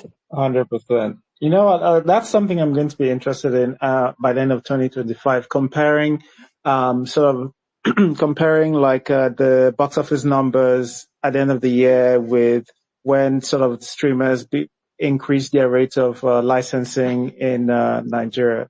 Because yes, now that they've sort of dried that well up, a lot of people are forced to go back to cinemas, and it's interesting to see how that will affect it. All right. Before we go into sort of quarter two and for like essentially what we discussed in NFC, what a quarter two we had. Just looking at some of the things we discussed. To be honest, I think quarter two was much better than quarter one. It definitely started the tap. They opened the tap for us. But I'm also interested. I guess might as well do now whilst we're here the box office for quarter two in the cinemas. So, any box office, do you have sort of interesting highlights or lowlights for us from the box office? Yeah, I definitely do. So quarter two was a very interesting quarter. Again, it's marked with all those public holidays and effects that you see. So it was a better quarter. Not so let me rephrase when I say better quarter. Um, I mean better in the sense that if you remove and I know it's not ideal for you to say if you remove like the holiday effects, right? But um, for me, I just felt like quarter two was a standout quarter just in terms of the fact that you had a lot of movies out there, and then you had a lot of movies that did significant numbers at the box office. But from quarter two, we started with like April, and we had Labake Olododo at the tail end of that March release, which it grossed well into April.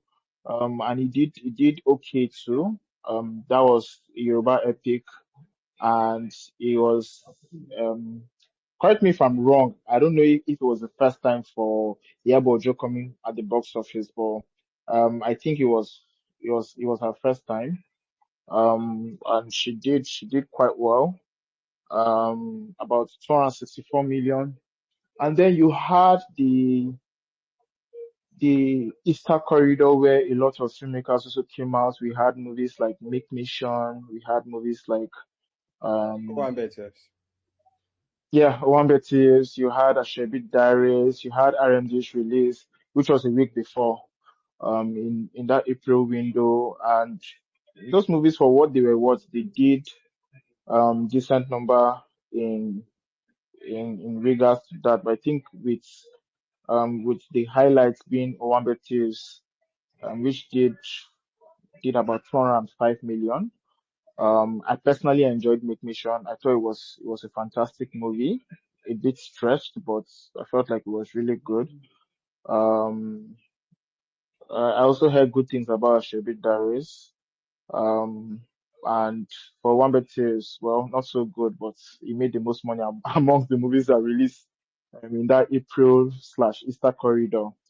Then we had May, which also started off on a banger. Our highest grosser from Nollywood, that was a May release, May 1st. It was the advanced preview for Uri, the Rebirth. And he had a lot of people go out and support him, and it didn't just open well, but I think it also lasted well, right? So the legs were really long. People really loved it. People kept going to see the movie. Um, as Elizabeth mentioned, I mean, those were like one of the indicators that, yeah, it was a movie that was really enjoyed by by the Southwest audience, and it ended its cinematic run with about 419.5 million. I felt like that was really great. Um, for Ori, we bet to do that. And then we had other movies in May, but June was also a month where we saw big titles like Red Circle and Yellow Day coming up at the same day. So it was more like head to head with um, I think Ballerina from Hollywood competing with them. Those titles also did, oh, they did okay. For Toyin Abraham, I'm sure she probably have expected more. Um, because Iyalo did about 306 million. So it wasn't necessarily her best outing. But again, yeah, she's more or less used to coming out in December for like the past few years. So it was definitely not a December outing from her, but yeah, I mean it's decent for the That was exhibitors, a good right? outing for her, though. I thought it was. Sorry. I thought it was a good outing for her. Well, maybe if you talk to her personally, she'll tell you it wasn't. I mean, if your last movie did 500 million, right? And definitely you had some expectations and investments. Yeah. And she did open big, right? I mean, a lot of people went out to see her. It corresponded with like, was it like the Salah break? So, she did about 100 million in 4 days, did about 81 for like the opening weekend. So that was like the second highest of the year. All right, but if you look at it, it wasn't the top two movies, right? That would go to Real Love. I mean, that would go to Uri, The Rebirth, and then Real Love. She comes in at number three, so it did open well, but it just faded off um as time went on. So probably again, maybe audiences didn't like it as much as you'd hope. What could you say about Our Father's Farm, Radio Voice?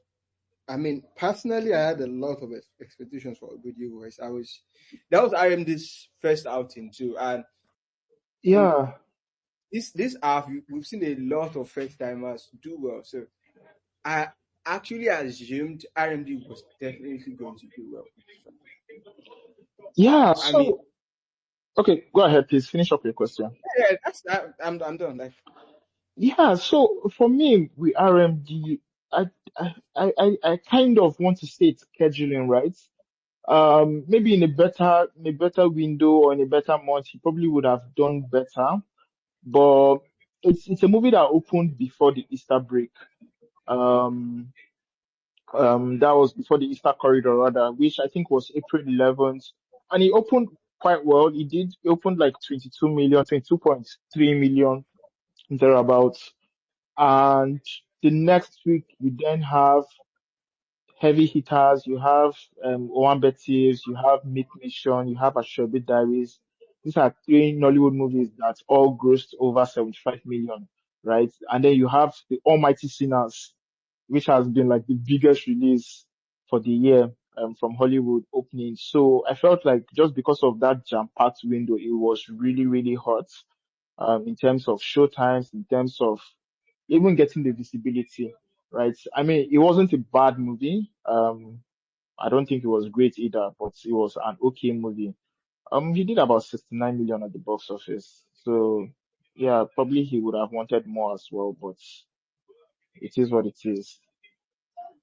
Speaking of RMD, he also has another movie coming out in about 2 weeks' time. So let's also see what that does. unfortunately, I don't think that one will do well. But who am I? Who am I to decide or predict someone's destiny? Uh, let's see about that. Ha- It's funny. Like I didn't think I could really contribute too much to it, but I forgot that, and we'll talk about that when we pivot to the second half of the year when we had our miscreant guest host in that starts off the second quarter of the year, Q2. But I guess because we were in Nigeria, so we were able to see some of these films, and actually uh, a couple of them have also come over here. So, um, Red Circle, I think we'll save for whenever it comes to streaming. But the Yabo Joe film, what was it called again? What's it called? Labake, did you watch that? We, Alabama we, Olododo. we attempted to Did watch you it. watch that? We attempted to watch it. We were at the cinema. We were there from the beginning. I think it was 10 or 15 minutes in. We're like, this is not going to work out.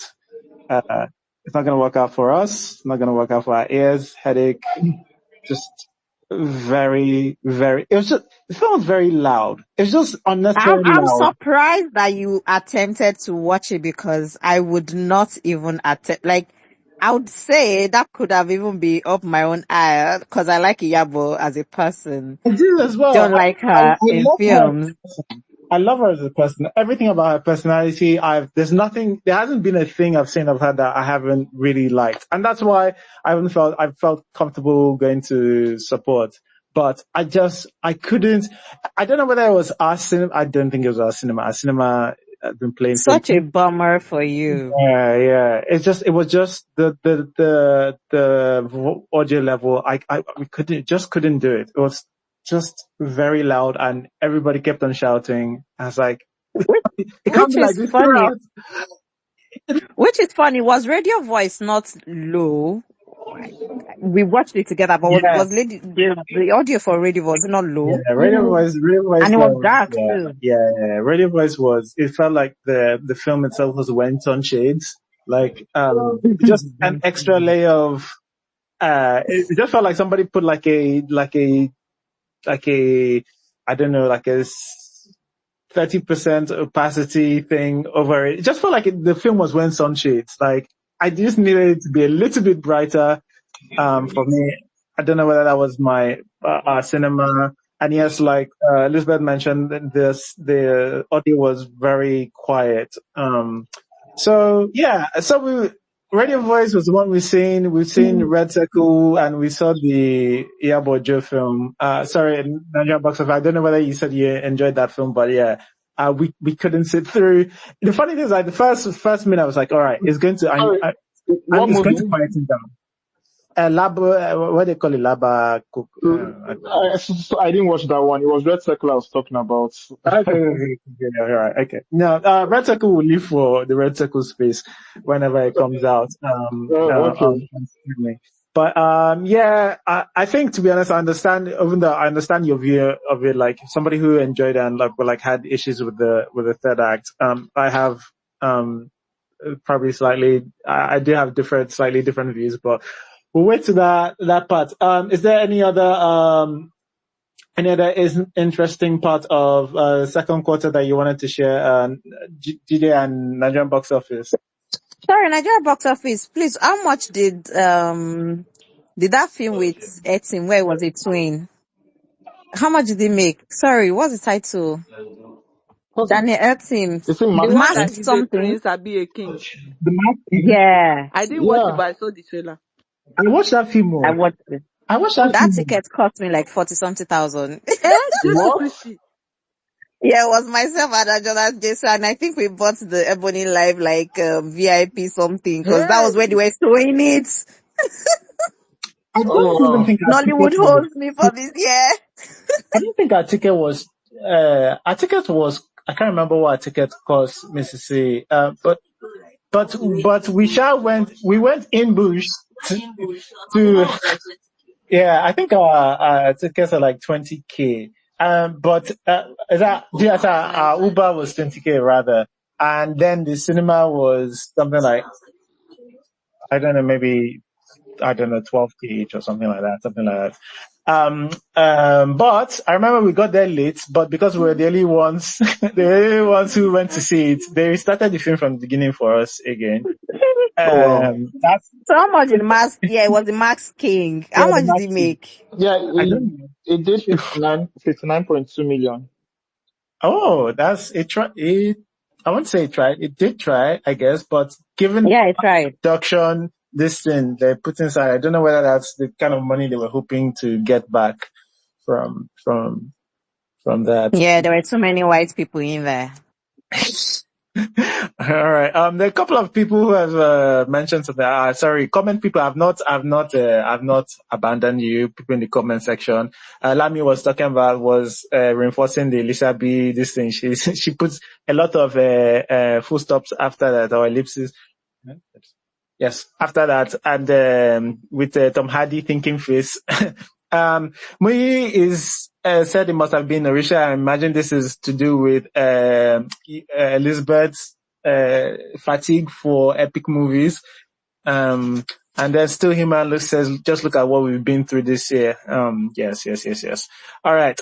People in the comments here, we can still see your things just in case you wanted to contribute. Anyway, is there any more cinema highlights from quarter two before we start going into the second quarter of the year that we discussed in NFC? Second quarter. Yeah, so for quarter two from my own, and I think there are no more highlights. Yeah, being from April to June. So yeah, I think it was a good quarter, and we hope to see contents like that from quarter three and quarter four as well. Uh, If we were going to add July, is there anything interesting that happened in July? Because I guess for See, this is, oh no, sorry. Box off. I was so excited. Sorry. Oh, okay, yeah. For July, yeah, I think Her Excellency came out. That also just crossed 100 million. I think it's the 51st Nollywood movie to cross that mark. So it also did okay for what it is. I haven't watched it personally, and I've actually reduced my intake on Nollywood movies, which wasn't a thing. Like the previous years, I'll probably watch all these movies and binge them. And in short, any movie that was making any sort of money at the box office, I used to go to watch it to just give it my support.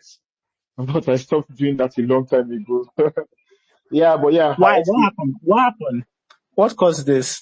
Um, so I think it was one of Toyin's movies, and this is not any jab at Toyin Abraham for whatsoever. What movie was it again? Was it The Ghost and the Tout 2, or I can't remember the movie.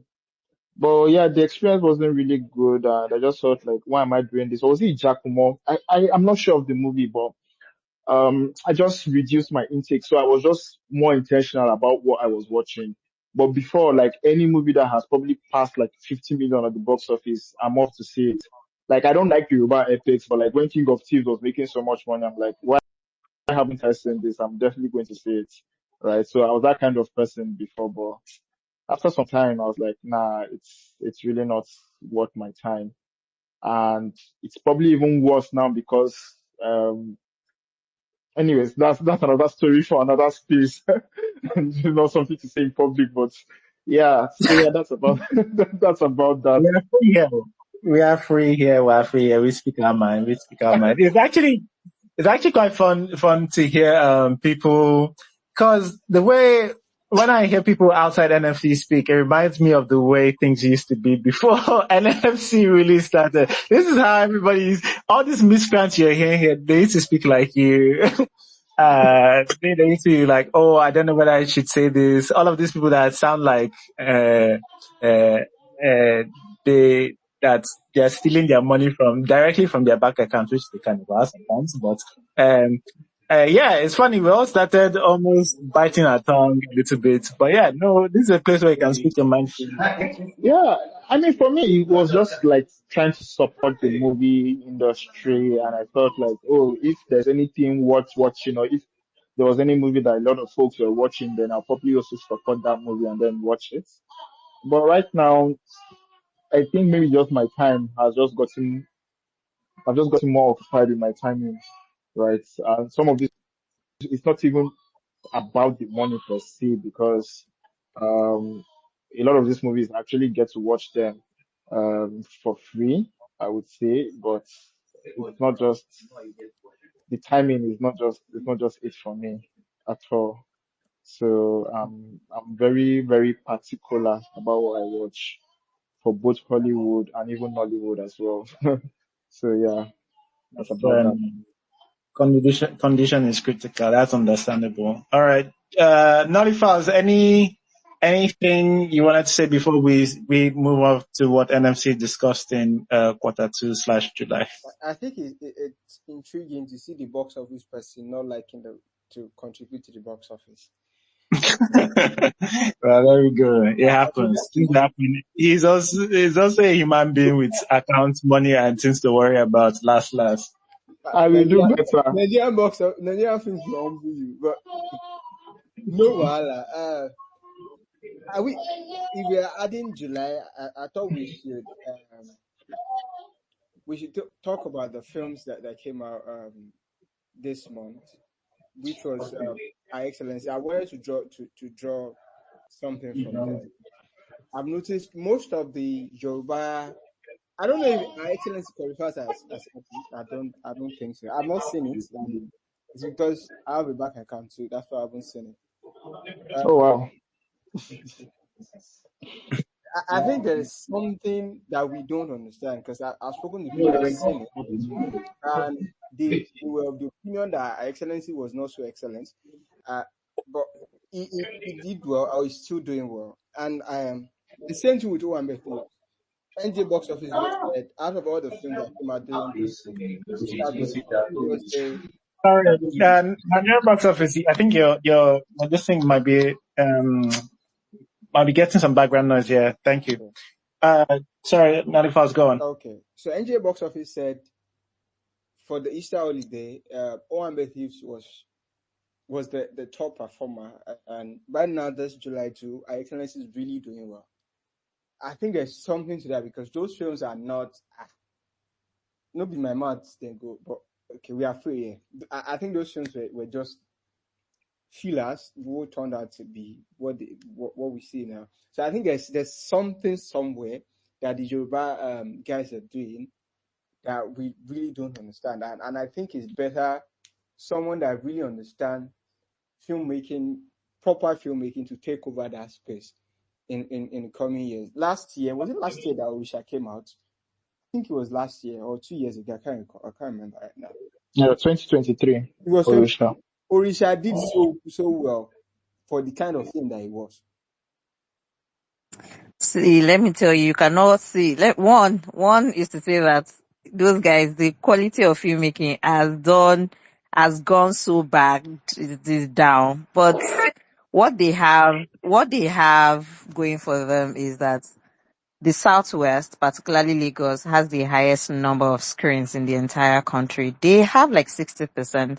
I need you guys to be following the In the entire numbers. continent, And when you look at the numbers, you should be interpreting not them. country. The number says they have 60% of the screens in the country, so they will have footfalls. That's one. Two, the Yoruba movie industry, traditionally, they've always worked in, they used to call them caucus. And they had a caucus like, you would have, Onye Adejobi's own troop. So they've always been working in like troops, and troops always have fans to say. And that's why you have Jennifer Funke Akindele, Tonya Imako, although they have like single persons. But then you see people like, Odunlade, he will have his own fans, people that, all those women making hair, people at the pepper, and he cut across different, class, let me use that word, class strata, Yeah. especially people who can afford to go to the cinemas to pay to watch these things, right? So as much as you can imagine, they have a huge following according to, then you have somebody like Muyiwa Ademola too with his Ori. Ori was a very popular film when it came out the first time, like 2 decades ago. It was so popular, it made so much money selling. So you can imagine people going back there again for nostalgia. People that actually saw Ori again said it was a really good film. I was going to see it, but something happened. But I still look forward to seeing Ori. But people that saw it thought it was a really good film. And I think that's where one thing they are not getting wrong. They are feeding the fans. They are feeding them what substandard stuff. I don't want to say good, no, I don't want to say terrible stuff for the sake of hard work or the work they put in. It's not hard, but for the sake of the work they put in, I'll say they're feeding the fat. Imagine the way they're able to refine the content that they bring to cinema, and then they're able to give people proper content. This industry will not be where we are because you guys have real fans. You have authentic fans that would feel to buy your or to see you do show whatever you give them, whether it's good or not. So if you're able to give them good content, God, God will judge Yeah, you. Well, the sky is the limit. add a But bit more context but to why the Yoruba films are doing really well. wait, sorry. I know you just came late. I need to move on because we still have the whole No, second I just have quarter one. of It's a this. quick comment. Don't worry, it's a quick comment. Yeah. 1 minute, 2 minutes. Thank you. Yeah, so just to add context, a good percentage of people in the Southwest can speak English and they can speak Yoruba. And so when there's a Yoruba film in the cinemas, they feel represented. And so they go because they can speak English, and it's not a indictment on them as people or anything. But there is representation in these films. It's in their language. They can enjoy the cinema experience and have something to talk about socially afterwards. And so they go. Oh, fair enough. I don't dispute that. I don't see why that should be controversial, but I don't know, except if just completely mistaken. But yeah, that makes sense to me. But then, all right, Michael, if you think, if you think that's not true, interested in what your pushback to that is. Anyway, let's discuss what we at NFC.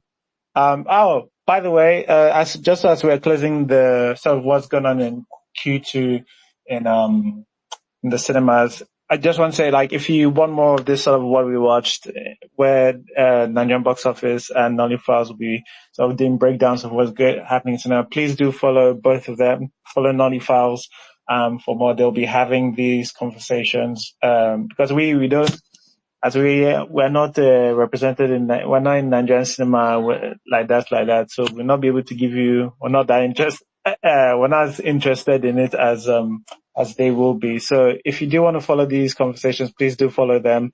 And And yeah, I will be popping in once, or maybe even every time for at least for a while because be interested in what they are saying in that respect.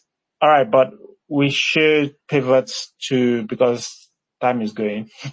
What NFC discussed in Q2 of of of this year. So 4th of April, Mr. and Mrs. have traveled. They've traveled. They're no more, and they gave the reins to Miss Grant to be the host. And she hosted genres in Nollywood, which was an interesting conversation about like sort of the different genres we do in Nollywood and how well we do them. I think we just talked about like what we thought our best one was, what our worst one was. We talked about the romance genre, sci-fi, crime, all of that. That was an interesting space. Why are you speaking about my space? Sorry, go on. Talk about your space. Go on. What do you mean? My highly successful space. This current My highly story. listened to space. No. Actually, it was a really fun space, and I thought, sometimes we need spaces like this, but I feel like Mr. C does these spaces where all of us are tagged haters, and then when I host, it's made evident to the entire public that NFC actually has really intelligent people and smart people, but Mr. C just doesn't allow us show off our brains. Mr. C, he doesn't allow us show off our brains, but I do. Trust me to allow you show off your brains. One of the things I took note of that someone said, I can't remember who said it. It most likely is Uche now, but I wrote it down, and I think it was a shared thought throughout that space, was that Nollywood genres defined like a continuation of values that have persevered in Nigerian cultures via a variety of media, from radio to pamphlets to tabloids. And so all Nollywood genres are sort of like a continuation of those values, but they're also like redefining them. And sometimes they continue the perpetration, sometimes there's a shift. And I think it's really genuinely what is part of what makes Nollywood unique, but also part of what is our problem in how our films are made and what these genres are. But we had a bunch of really fun genres, from Jujufy to Odogu Core to hardship core to the trauma porns of the world to apparently the Wazobia genre, where it's like they want to gather all the ethnic groups in Nigeria. Well, not really all, just the Wazobia. Ron's girl core with all the iPhone 14 and BlackBerry babes, our occultic core, our physical comedy core that we don't do very well anymore, that we used to do very well in the past. We had some really cool cores. I can't lie. We had so many uniquely Nigerian cores and I think that was another, consensus that we had, is there's some genres that are uniquely Nigerian that we sort of have abandoned, that were shaped by, a lot of the home video era. And we've abandoned those specific Nigerian centric genres. And instead of abandoning them, I think the consensus was we need to go back. All they just need is a refining. We talked about specifically like the Ron scale, like fake, that fake life core. I think Elizabeth talks about how Omotola Jalade Ekende was one of the first people to do big girl fake life core type films. And we can still do them. They just need to be better written, better produced. So I think the consensus we need to return to those uniquely Nigerian genres that we've crafted all by ourselves and just make films. I hate that we're reiterating this, but make films that are very Nigerian but universal, I guess. I don't know. But yeah, it was a fun space, guys. Thanks to me. Kiki. I believe you have decorum like this. This is not even. I think you should be arrested for the way you behave on a normal basis if you are capable of speaking like this. To be honest, Vanessa. What I like that do she even said kiki. you mean? I didn't need to be What do arrested. you mean? But this is the thing. You, It's your fault. It's so your fault. you, You bring so me you're out of capable us. of this, and you You behave make like us a hoodlum. You you behave like make a us hoodlum. these vicious beings. And this is the thing. Everyone thinks we're such horrible people. It's Mr. C. It's all Mr. C's fault. Look at him. Literally, and it's not even that I'm lying. There's proof. All you need to go and do is listen to the good section of the Sikoko Life space last week. Mr. C was literally burning within his soul at the fact that we liked these shots. It was like everybody is too sweet, everybody's too nice, everybody is too fun. Where is our hating spirit? It, This man does things to us. It's not right. I thought that I just, Mr. Cool. I just felt like, Kalel, this wasn't you. That's not what I was trying to say. It just wasn't you guys to be behaving like that. But anyway, since Vanessa was talking about how much brain people have and how much she brought out the brain that you guys had, and that it's not about hating. The next space she did was female stars in Nollywood, where I believe that is the space. Look, you can like to take us, since you co-host, our co-host, you also hosted that space where I was very strict in that space. that space also that's also got some that space also got some ire, didn't it? Because some people didn't think to be honest, I think some of that was from me. The Genevieve, this That thing. was your fault. Again, guys, it's always his fault.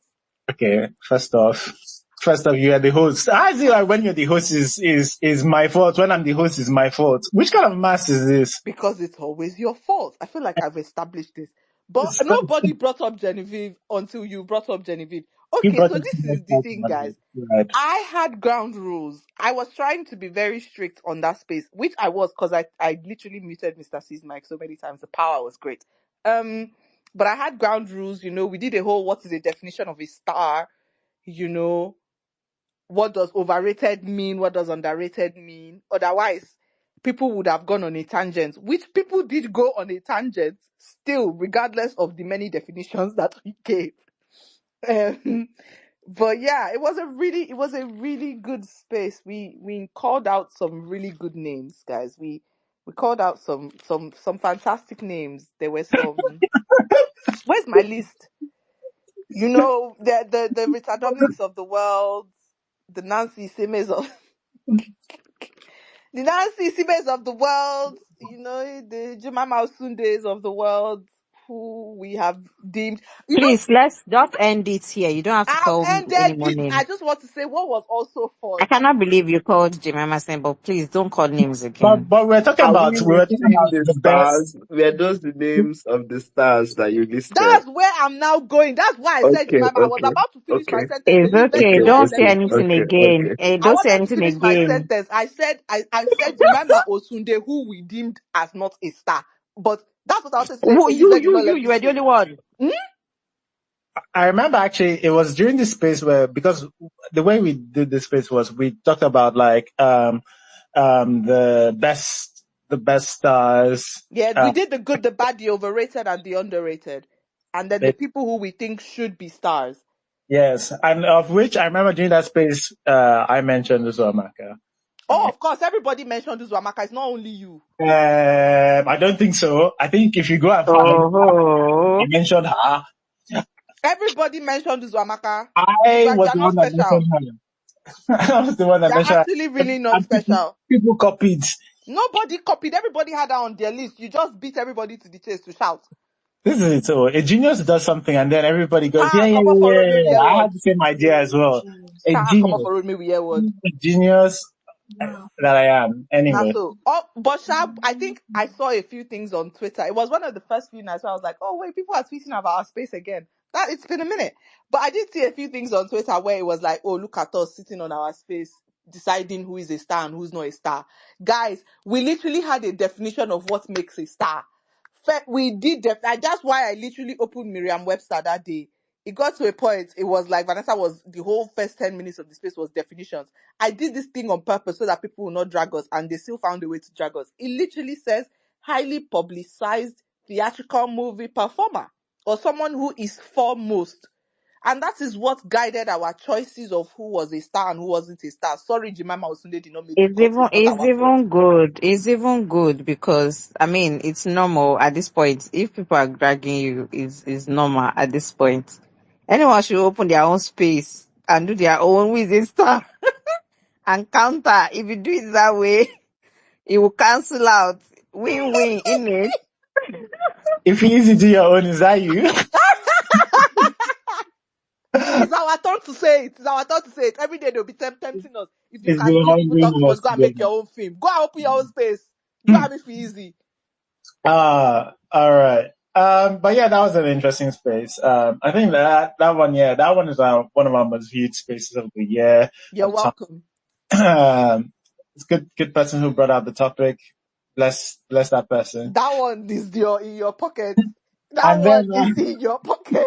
I'm just saying, bless the person who brought out the topic. I don't know. Come on for me, what? The person was. And then we did male stars in Nollywood.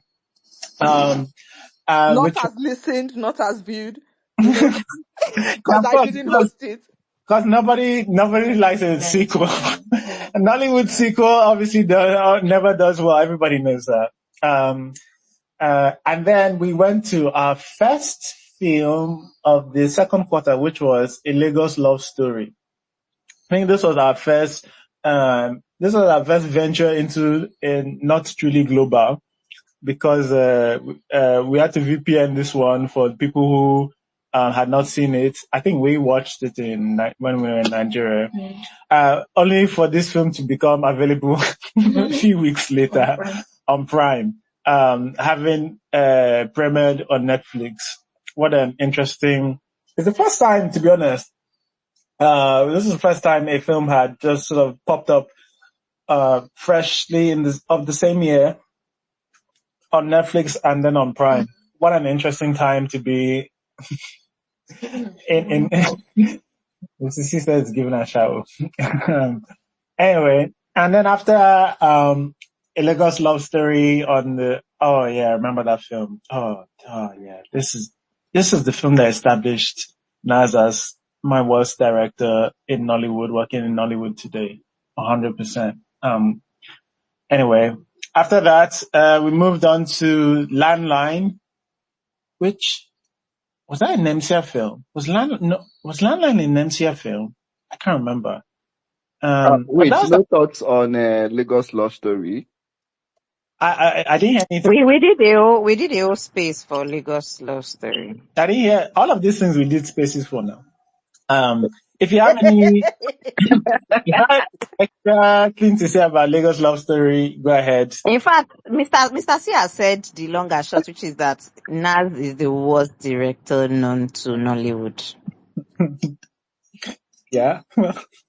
Any other additions? No? We can move on. If I talk, Elizabeth will say I should keep quiet, so let me keep quiet. I prefer not to speak. And it's all I'm gonna say, to be honest, you know. If I speak, big trouble. All right. All right. Then we went to Landline, which was our first showing of the year from Bucci, which I thought he did really well for somebody who was masked for most of the film. But yeah, it was one of those time loop films that just didn't quite land for me anyway. Anybody else have thoughts about Landline before we move on? I think we established, well, not we, Mrs. C established that the husband was a bad husband. I'm not the one that said it, though. It's Mrs. C that said it. Mrs. C said she's doubling down. Yeah, I do remember that, because everything he did seemed like quite an awful thing to do. It seemed like he did want her dead. Yeah, I do remember that. Just based on quite a few things. I remember even like the steps that he was supposed to be taking to protect her was just not. It was like, are you trying to just tease out the length of her death? Oh, what's going on here? Anyway, not a film that. Yeah, because there was a gun in the house, and we saved that right till the end of the film for some reason. Anyway, all right. And then we had After 30, which the best thing about After 30 was that it made me go watch Before 30, the series. And I had a fun with a huge part of that. And that reminded me of, a different time in Nollywood. But yeah, another NMCA sort of production. Um, this one didn't quite live up to expectation, for us. I remember in the space. I don't think any Um, Nexus project has done well this year. I don't think they've lived up to their rep. Maybe it's just me. yeah, I mean, like, to be honest, I think a lot of people, probably Jide included, give them too much of a pass in that Breath of Life, this thing, Yeah, because I think that's where the problem started. Because the problem for me, was very evident there. It was almost the same. I feel the same about all of their products as I do about Breath of Life. Breath of Life, but for some reason, Breath of Life stands differently in some people's minds, where it doesn't. It's the same thing for me in terms of, I think there's a lot of goodish production there, or interesting production at least. Sometimes interesting cinematography and framing of things, but the story just always seems, just the heart of the story is just not good, for me. It just always collapses for me on itself. And yeah, that's just been the story of Nemtia as far as I've been watching it. I think the best thing they've done is actually, God Calling. That's for me, the best film they've done. And it's not like it doesn't have its issues. It definitely does, but for me, it's the most Can I coherent. add that their FX has not gotten any better since Hey, God calling? Hey, Yeah, mm. 100%. I think the bridge this thing is, it's people true. forget how well that, like, the effects from that bridge jump, that they did. I thought that was a pretty good effect in God Calling. I don't, there's nothing from anything they've done in their recent thing that has matched Or that. gotten any better. Yeah, there we go. Yeah. No, now Negodum, don't you people remember there was all the horrible green screen, all the horrible the airport that babe was always in a after 30. Oh, Ho ho! Or should we talk about when Aisha Abia, what's her name, went to France? Switzerland. Let me okay. Yeah. And I'm reminded of, oh yeah, even in, Breath of Life, that's their 20, The fire. that their future grave, that their future grave. Oh. Yeah, just not something I'd expect for So, anyway. so Yeah. for Breath of Life, for me personally, it was. I've had a lot of people with this same opinion that the story was just.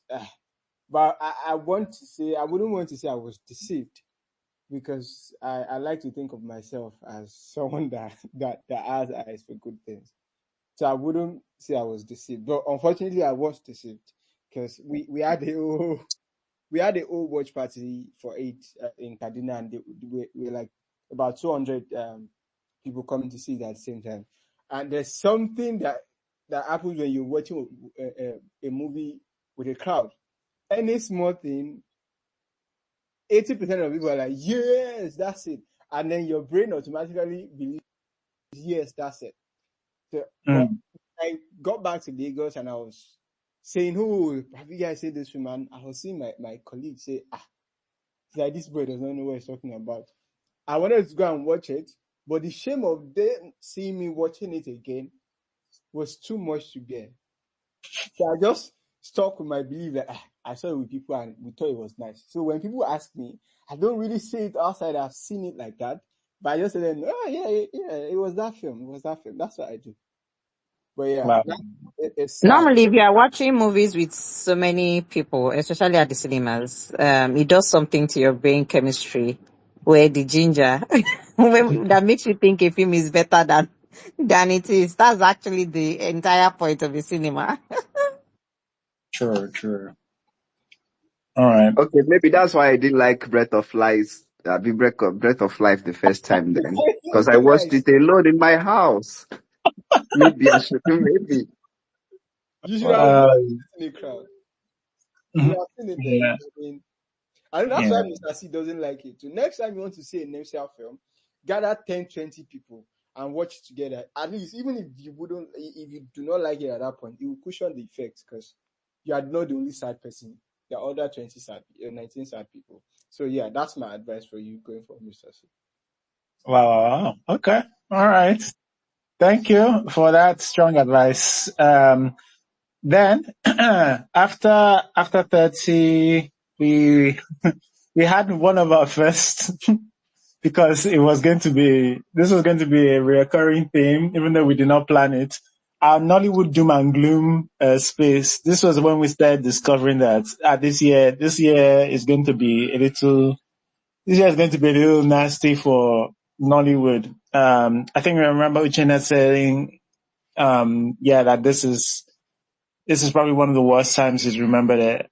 The state of Nollywood. And honestly, um, as somebody who was at least a little bit more hopeful in terms of, yes, it's definitely going through a bad patch, thinking that it would transition much more effectively. We'll just find whatever the next step is. I thought that this was the point where I was like, okay, maybe that step might take much longer than I thought. And this was one of the first few spaces where, because I started hearing filmmakers also just talk about how difficult it is to make money from films. And yeah, this was the first point where I really thought, okay, things are pretty bad. But yeah, this was an eye-opening experience.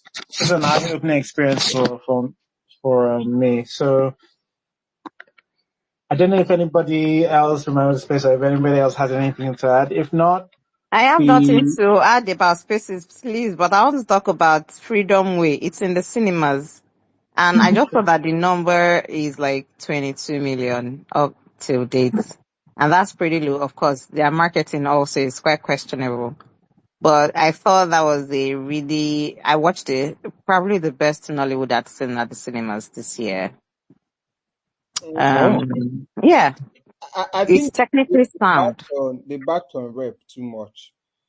I think They, wa- they they what? backed reputation too much. Do they have the rep? Yeah, the film went to quite No, really good no, festivals. no. So festival is not rep now. It does Because have you can't say rep. No, it doesn't have to rep around this side of the Is it world. It rap doesn't. in mainstream Nollywood? It's not Because rap if in you say mainstream rep, Nollywood. because going to the cinema is even such a niche business in You Nollywood don't get because what I'm saying. Let me explain it this way. So, for a lot of us, we were looking forward to Freedom Week because of it had gone to a lot of festivals. So we thought it was going to be a very good project. And then I think he won a category at the AMVC. I can't exactly remember right now, but I think he did one category. They won two categories: It was two. best film, something else. You see, so there was that reputation already. So they did. I want to assume that they actually felt, oh, now that we've won all these things and then we've gone everywhere, people will be eager to see the film at the cinemas. So I think that was the main. I had to disagree because if they're actually thinking that, then and I need to have a sit down and ask what data made you think that, because there is no data again unless somebody has secondary data, else even your own primary data. What do you mean that your film went to the cinema so automatically people will like it at the cinemas, or because he won one? As I when he won, people are like, a film that has not shown, like, who watched it? How is it best film? I was also one of the people that said, how is it best film? And I'm also surprised to hear that you said we, because when you use we, that's very So based on what particular. you So just said, you were like, oh, why did you win? And listen. So when you went to see the film, was it I didn't watch it because no, I didn't watch it because people said because he won. I don't care much for that. Do you know how many films I've seen at the cinemas this year, including Nigerian ones, that I really regretted going to go and watch? I watched Freedom Way simply because the filmmaker was best film? every time on timeline I'm always seeing it. I'm always seeing the retweets. So And then people like, please watch Film Freedom. I was like, fine. That's also that was the reason why I watched Red Circles too. I watched Red Circle because I was always in the ad. I'm like, fine, I'll go see it. And honestly, I saw it because I'm like, sure, let me go and watch it. I even forgot that it was the one that I watched. I remember saying, oh, I like this. And somebody said, that's why I watched it won best. I'm like, true. What I'm saying is, I think it's an assumption to think, because I personally think they did not market it. They only posted, I didn't see the trailer either. But I saw the filmmaker herself tweeted it, and people retweeted, because I followed Dika, so if Dika retweet onto my own timeline, so I saw it. So that is as far as my own interaction and first contact with the film. But if you ask filmmakers, well, I did ask, with what kept me up. Audience rather. If, from the data we gathered around for film watchers, people who go to the cinema, they will tell you that the first time, their first contact with a film is usually social media. A lot of people use TikTok and Instagram, and then a lot of people also watch the trailer. I always think if you have a really tight trailer, and then it's no surprise also that Timini used that to his whatever. Again, we don't know how much they have on marketing. Maybe they don't have the money to push it or whatever. Again, we don't know the story, but I know that the marketing is lackluster, save for a few retweets here and there. And then even me, I didn't watch the trailer. I don't I think don't it want is rep. I don't want us to get lost into box office. We've already done box office stuff. We need to go back to our sort of Q2 sort of discussions that we were having. Thank you. All right, where were we? But yes, go watch. I endorse Elizabeth's message. Go watch Freedom in cinemas right now. All right. Where were we? After Nollywood Doom and Gloom. Okay. And then, oh God, okay, I was talking about us being done with cinema discussion. But our next, our last discussion for me was the Red Circle marketing and Zubi Chan's flying kick. So I think it was at this point where, because we had a space not too long after this that touched on something that I remember, the sentiment behind the Zubi-chan flying kick thing, where we need to be a bit more careful with the way we market stuff. Not market stuff. We choreograph action scenes and just general stunts and actions in Nollywood. We need a lot more care in what we're doing. I know, like, the industry is really young and it's just vibrant and there's not a lot of standards, but in order to prevent needless injuries and potential deaths, it's something that the industry still needs to take seriously, unfortunately.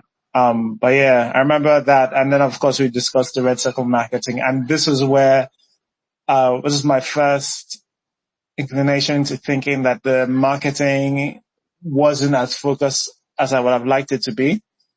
But difficult to know how much that was the case versus how much all of the nonsense done by the cinemas caused the issue. Which one caused what? Doesn't matter at the end of the moment. At the end of the day, to be honest. Anyway, it's funny because that space has a almost sister episode. We'll talk about it by the time we get to Rants, Bants, and Karma. But after that, we went to another film. Not film or series. Does anybody remember The Party? What do you mean? How don't we remember the party? Oh God. I almost forgot it. Like, even Mrs. C, I was like, what happened in The Party again? I was like, oh yeah, that's Guys. I, It was in I, episodes, right? It was not a yeah, film. Yes. Then. it was a limited series. I mean, was it part? Did anybody finish it? Of course we all finished it. Oh my God. Why? Why Unfortunately, would you Because do we that had to to speak yourself? about it on Film Club. I thought something was You going can to lie. happen. That's why I finished. I thought something will happen. Oh, Yee! I'll tell you what happened. The worst falling from a ledge scene in the entire Nollywood. Can we even compare this? You can't even compare this to what God Colin did in that bridge jumping scene where this babe fell from that Minam bridge. Can't even compare it. Honestly, Bobo falling You from that cannot balcony even was one of the compare it worst. to Olaya's father jumping off the bridge in Erosion in 94. Like, I don't Wow. care. Guys, Nothing no, let can. me tell you, you cannot even complain it to that child jumping off the roof in that this life this thing. You guys remember that this life advert where it's like, oh my I son, don't remember. trust I anybody. remember. Oh my god. When that child jumping off the roof, much better executed than Bobo jumping off the back, falling off the balcony, or being pushed off. 'Cause at this point, because I don't think anybody pushed him off that. That fall does not look like somebody that they push. Guys, do you That know, fall don't look like somebody that I they had to push. pause to look at that balcony, guys. You can't push anybody off that thing, no. You have to jump. Like, you Oh, want to jump. You can't even compare That it to thing be like fence. you can't That even thing be compare it like to fence. when I was 13, when I was messing around with Animator and I recreated the Mufasa dying scene where he falls off a ledge. You can't even compare it to that scene that I created when I was 14 and I was creating stickers. You can't. I'm sorry. That scene was awful. Oh, that scene was oh awful. God. That's not the worst scene of the party. The party they showed that there were CCTVs, guys. Not the DPO, not the policeman, not the people inside the building, not the owner of the building. Nobody remember that there was CCTV.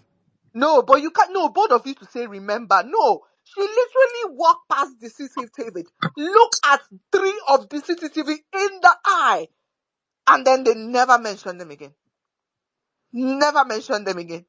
I'm sorry. I remember there was CCTV just outside the elevator Yes, that kept showing also the Yeah, they entrance kept to the showing us house. people yes. who came You up, mean who that came they down. will show us from the CCTV's point POV, Thank right? Yes. you. They just want to So show us all of that was effects. for It For nothing. was for nothing. They effects. never Oh went back my to the god. CCTV. Never ever. Oh my. It was for You know what else FX. is It was Ah, for bad? You know FX what sake. else is bad? James Gardiner. I'm gonna need. I know we It's love okay, it's Ghana. okay, it's okay, it's I okay, it's love okay. Ghana, but Nollywood, please don't hire James Gardner again. Please. It's okay. Ah, It's like, do you know, guys, what is now our token Ghana he's Wood. our talking Ghanaian, no. Ah, God damn it. Shy. Yes, as you can see, it was a very bad day at the office. Oh, sorry, I forgot to mention what was Elizabeth's favorite thing about the party.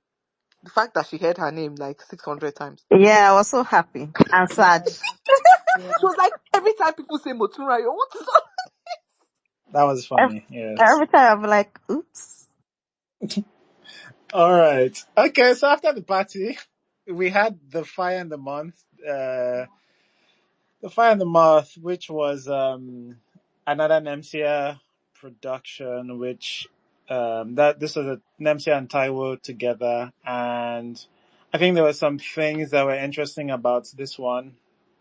To be honest, but all of it as a whole, as a package, I just think again, like most of the NMCA, it's just the same thing for me with a lot of NMCA thing. Like they have an interesting package that I like, and I'm not going to knock off packaging because packaging is part of the whole meal, but the main thing itself, it's always been falling short for me.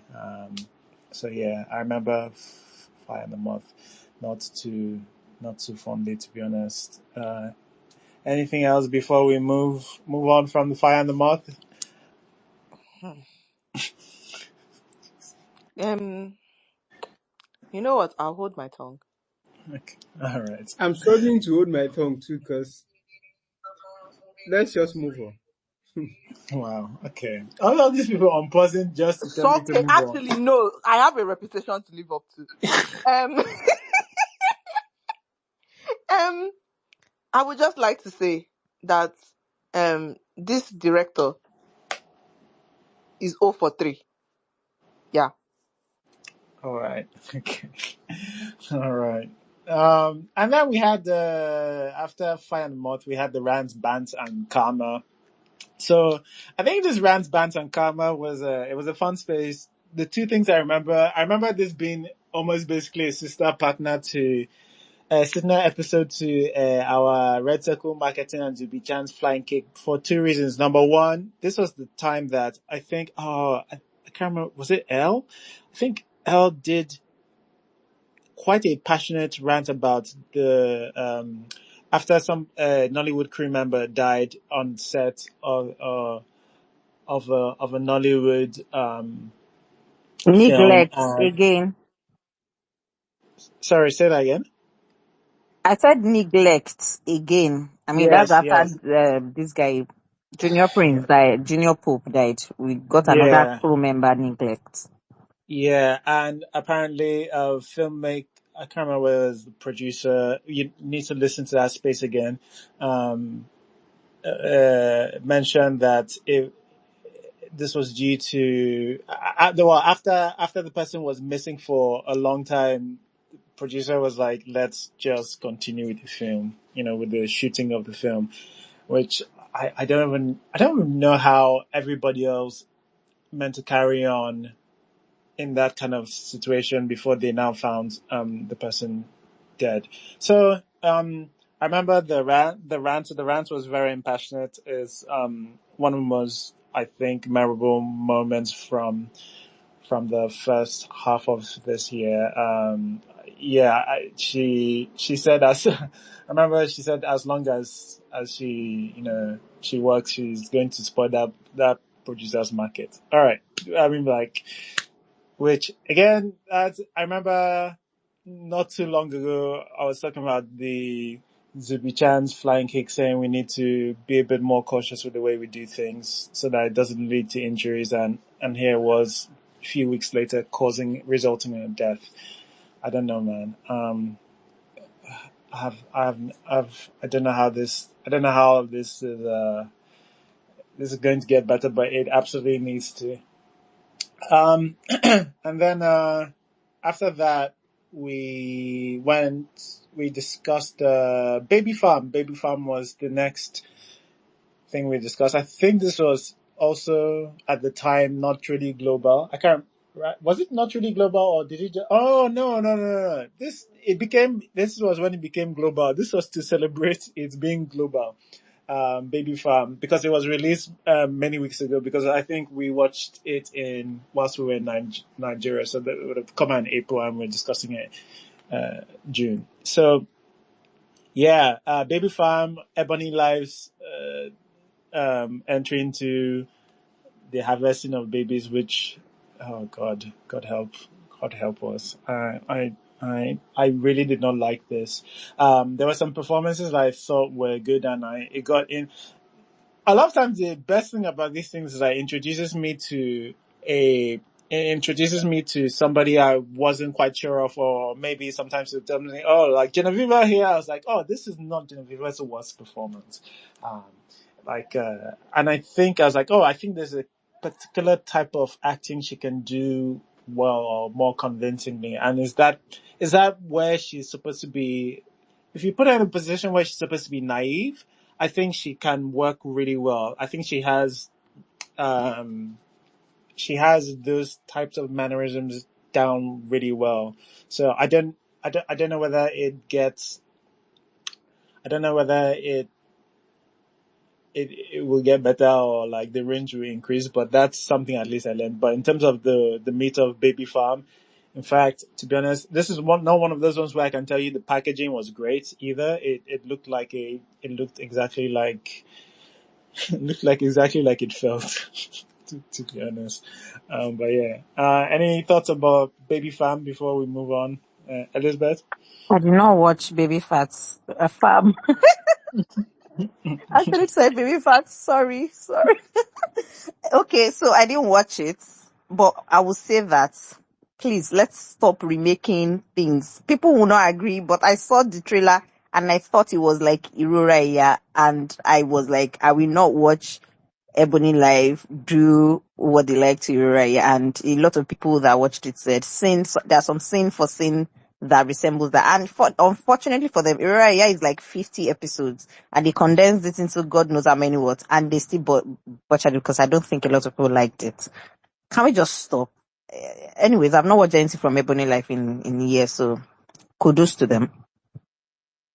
All right. Thanks, Elizabeth. Taz? If they almost made me forget that he's the main character, I hate to waste on him. So I guess shout out to them. But yeah, Genevieve tried. I don't know what your hate is. She was good in that one. Maybe more mentally challenged roles for her. Who knows? Okay. Less speeches, I think, is the winner here. So might be something to consider. I did think, yeah, like I said, I didn't hate her in this. That's what I was saying. I think this was one of her better performances. It's this and a Tribe Called Judah for whatever reason that I like her in. And like I said, seems like she needs to be, naive in her roles for me to buy it. And yes, that includes you guys who love Breath of Life like that and thought she was amazing. I don't agree with you there. I'm sorry. And then we went on to Miss Kai. Oh God. You guys.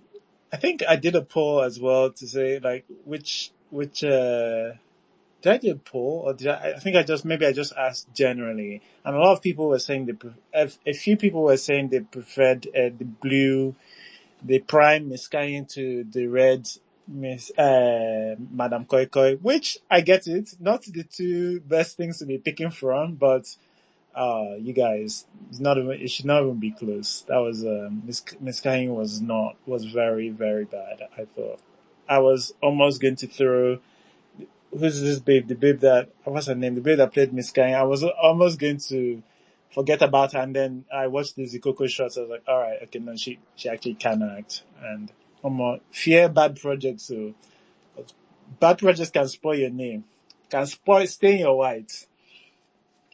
All right. And the only thing I have to say about Miss Coin is that I share the same sentiments with people on the timeline who say we need a third film. We need a Yeah, third we need a film. third No, no, film. no. We need a That's third the film only of way we Madame can Um, Koi, my yes. actually thoughts, do my actual thoughts. comparison.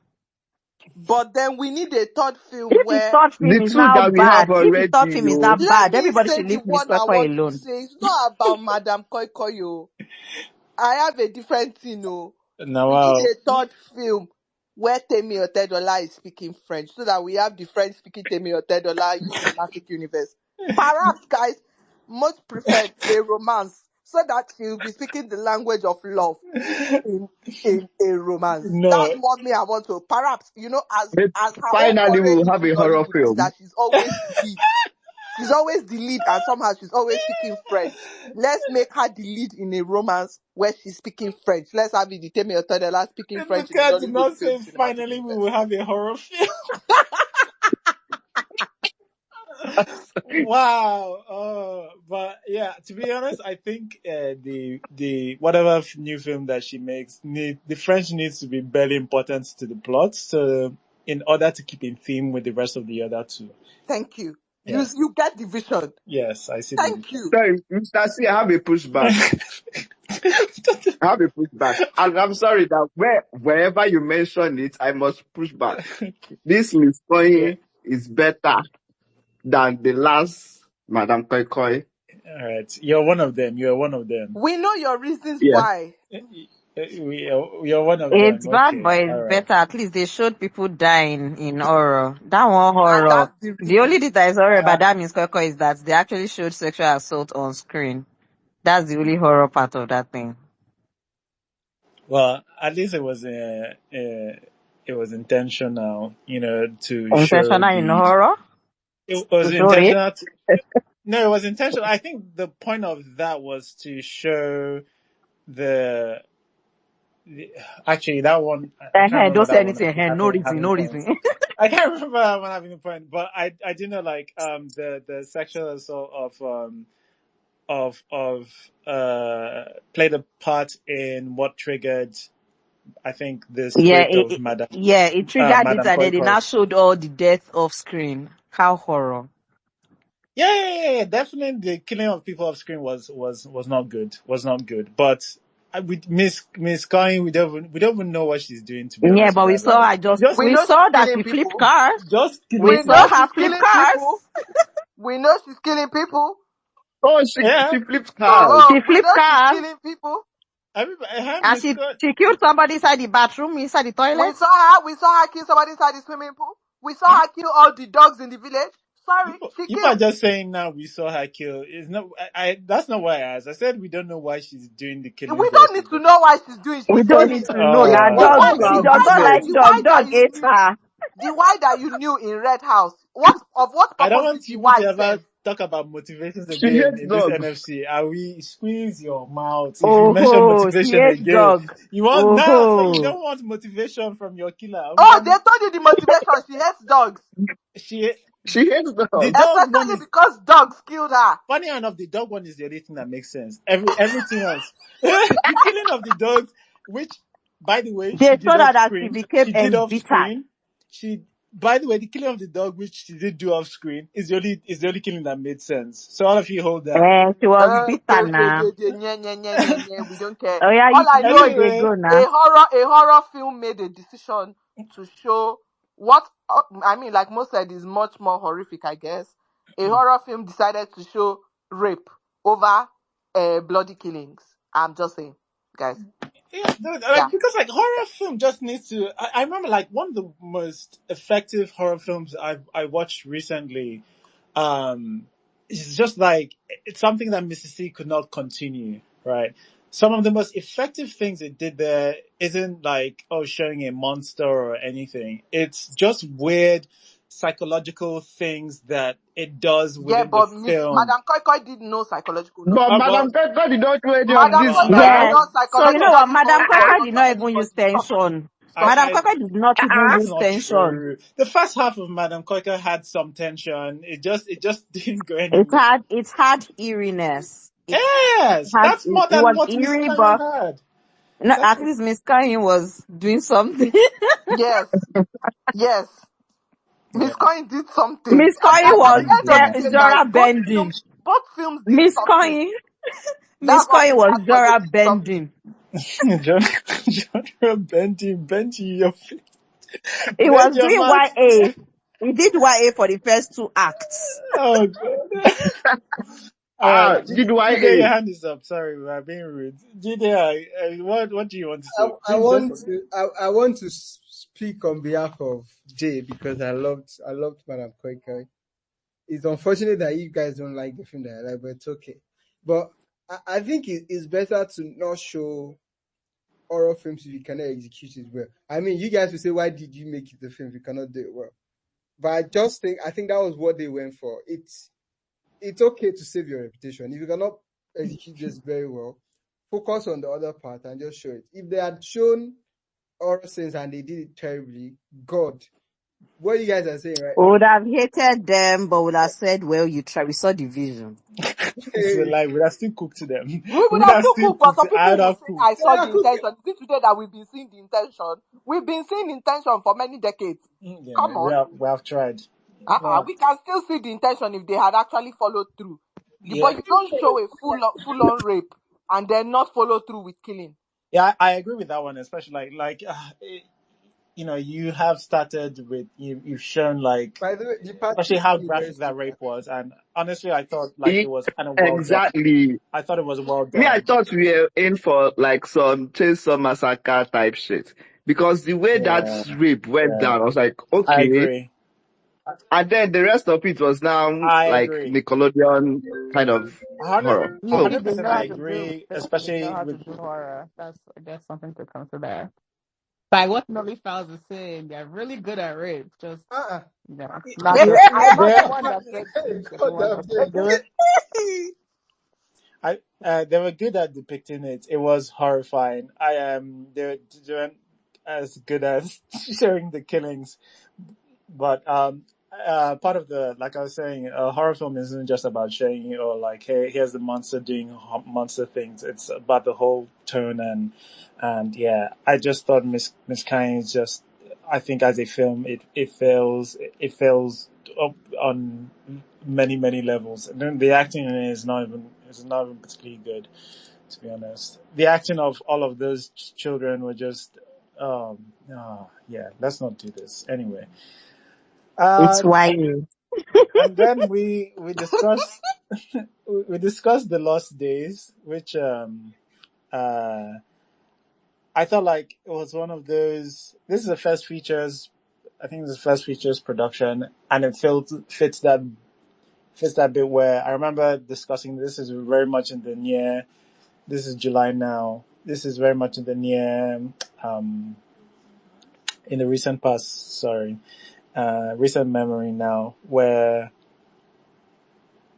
the production is really good. I thought the star of the show for me was the production.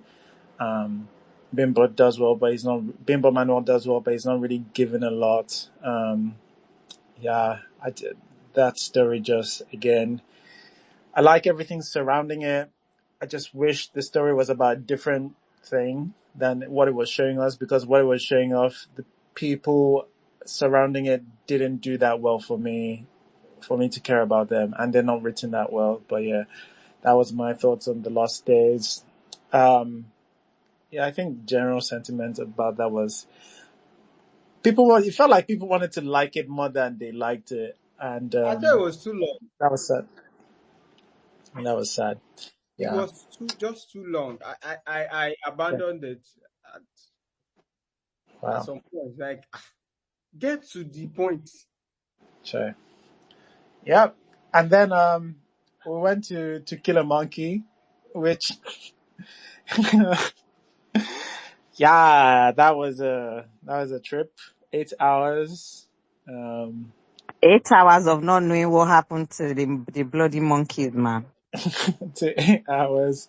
I 8 hours, but to be honest, 8 hours it did give me my favorite Nollywood character. Um so I'm fine with that. I'm fine with that. At least.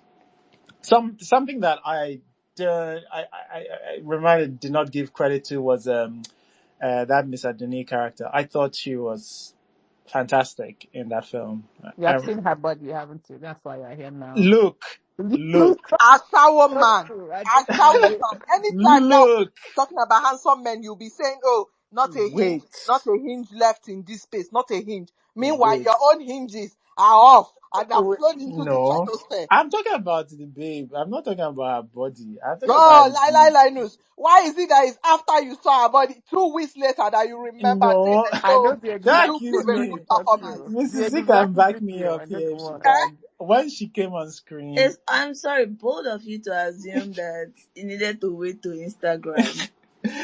I'm sorry. Could you people not see through Madame Aduni's boo boo?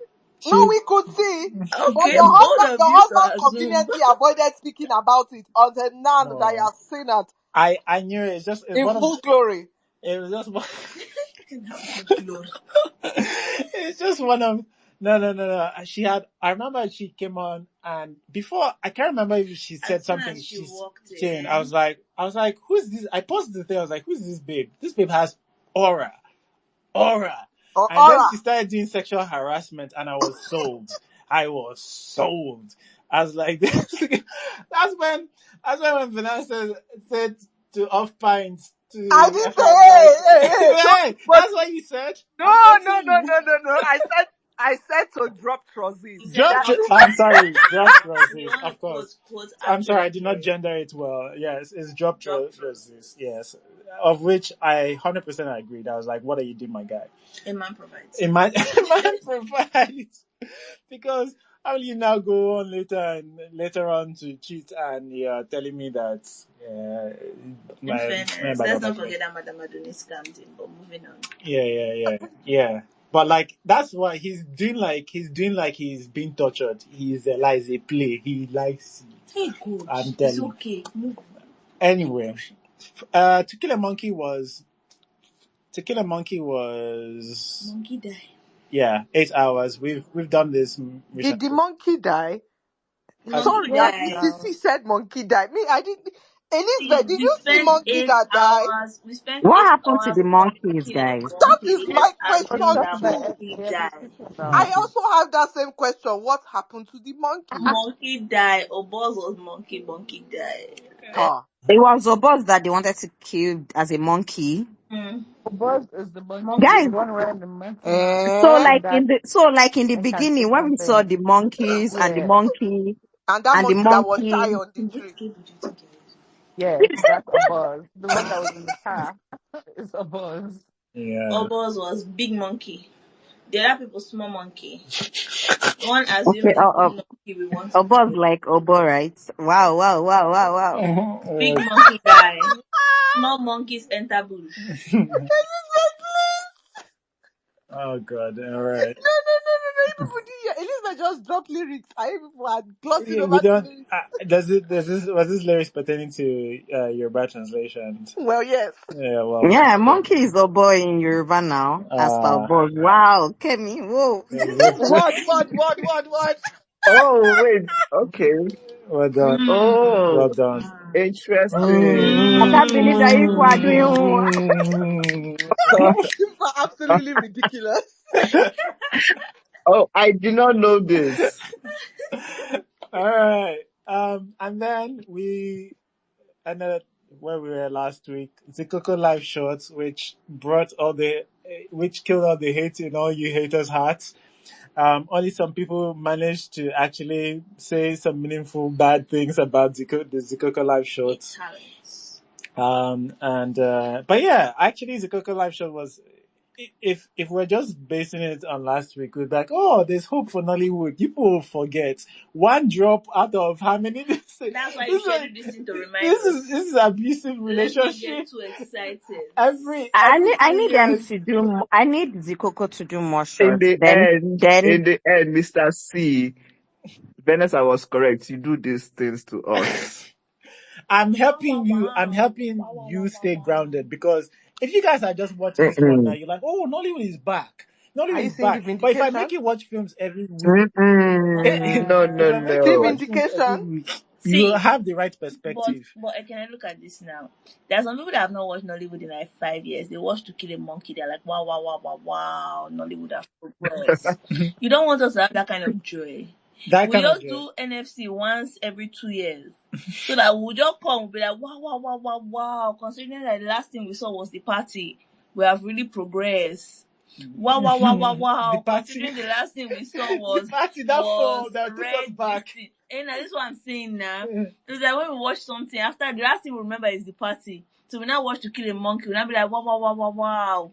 Then we now watch something, we now be like, you know what, the last thing we saw was Red Circle. Wow, wow, wow, wow, wow, we have progressed. Both of you to assume we're going to be going forward, because King of Boys is better than To Kill a Monkey. If you have waited for all this time and we went from King of Boys to Kill a Monkey, we would not be having this conversation I that try you're my best, dreaming of.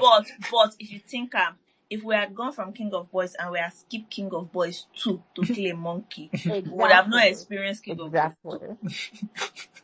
And as such, Yeah. Kemi would not be on two Sorry, this strikes is to this review on is one. serious arithmetic here. You people are really doing +1 - 3 divided by 6. What? As in, you're just looking into the future and picking. Nollywood Optimist Math. You're just, Nollywood Optimist you're just Math. looking into the future and like guys. just let's just pick. So You know if how you think that your man will change. Maybe if I do like this, if he change, that's why they operate Nollywood. You're you doing guys so. know how Nimzia is doing their own thing, and Zikoko they are doing like their own thing now. Yeah. And Blessing is. So maybe this will be the future of Nollywood, where I mean, before Nimzia self, we had the class of Nia Kimolayan, which That's I really. So oh. if Nollywood goes, like this in where some filmmakers take like younger filmmakers under their wings and then push to produce in a collaborative way where, they can grow. I think this is the future of Nollywood. It may or may not hit like, it may miss like Nimja, but Nimja has packaging. It may thoroughly miss like Nia Kimalaya's School of Filmmakers. Because I don't think there's one person that did tutelage under that man that knows how to make film, unfortunately. And then you have, the blessings class of filmmakers. I really think this sort of collaboration headed by some filmmaker who is audacious and believes in the industry. I think this is the future, guys. I'm pitching my tent with Blue House. I beg to disagree with that. Though. You guys don't like Nia Kimalaya. Chai. We plenty of but What do you mean that He we said don't that like we him? plenty. So why are you Now we fighting for like them? and pass. Do she you know how said many film of his we have done here? Exactly. she said no one has Yeah, film the filmmakers, or yeah, the people that only did Titanic, I don't think they know how to make film. Red Circle where everybody that worked for Red Circle used to be at Do you think they know how to do film? I think he shows. I think he shows. I think they're getting there. Have we Oh, done Red that's Circle? why Nollywood will never We gonna make haven't it. done Red Circle. Anyway, no, we have not done the red circle, space circle. Don't worry, we'll soon circle red circle. We will Um, circle red circle with a big black circle. no, Don't worry. this is black circle, at least not We will red use circle. red circle to do target practice. Ma Oh, worry. God, Jesus. Vanessa, Vanessa, calm I thought down. you guys Adipe, liked it. me, I'm ready. wow, Hey. a real hater. A real hater. That Yeah, night guys. people will see that night people will see the seed that Mr. C You has been guys, do you planting know that who will grow. needs to put young filmmakers under his wing? It's Charles of Play, Mr. C's boo. Stop Stop it. government. No. Sleep it. No, but he gave us some, like, what are you talking about? That man had one straight year, just back to back to back. He was in everything. He was everywhere. That's when he needs to make a comeback. Oh, man. Who I would champion play actually take support a like this? Chance of Play remake right now. Perhaps I should go and do internship on that chance of play. Who carries you? Look at this miscreant. Who takes you?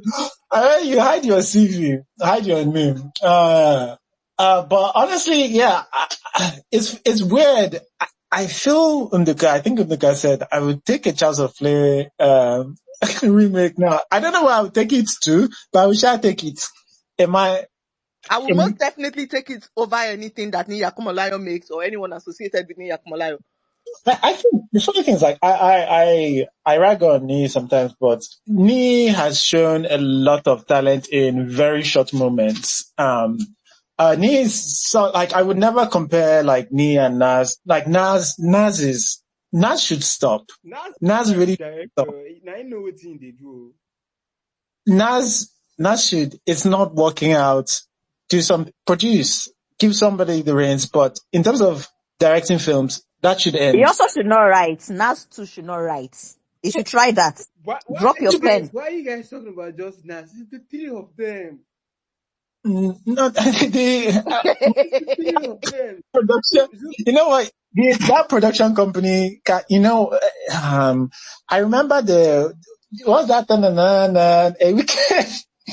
A weekend to is it a weekend to forget? Yeah. So so one of the people from that trilogy in what's the name of the edition? Is it Inglot? Yeah. It's Inglot, right? Yes. One of there's three of them there. I think that guy has more talent than Nas, which really should tell you why Nas should really stop this directing thing. It really needs to end. I don't know how somebody who like first time directors are just doing so much better than you.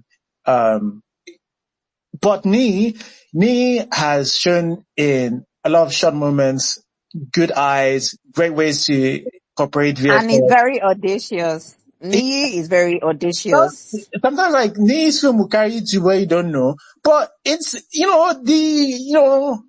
he's trying something. But you see the vision. I The don't see the execution may vision, be wonky. Vision. yeah, Yes. exactly. And honestly, he produced one of my favorite films of all time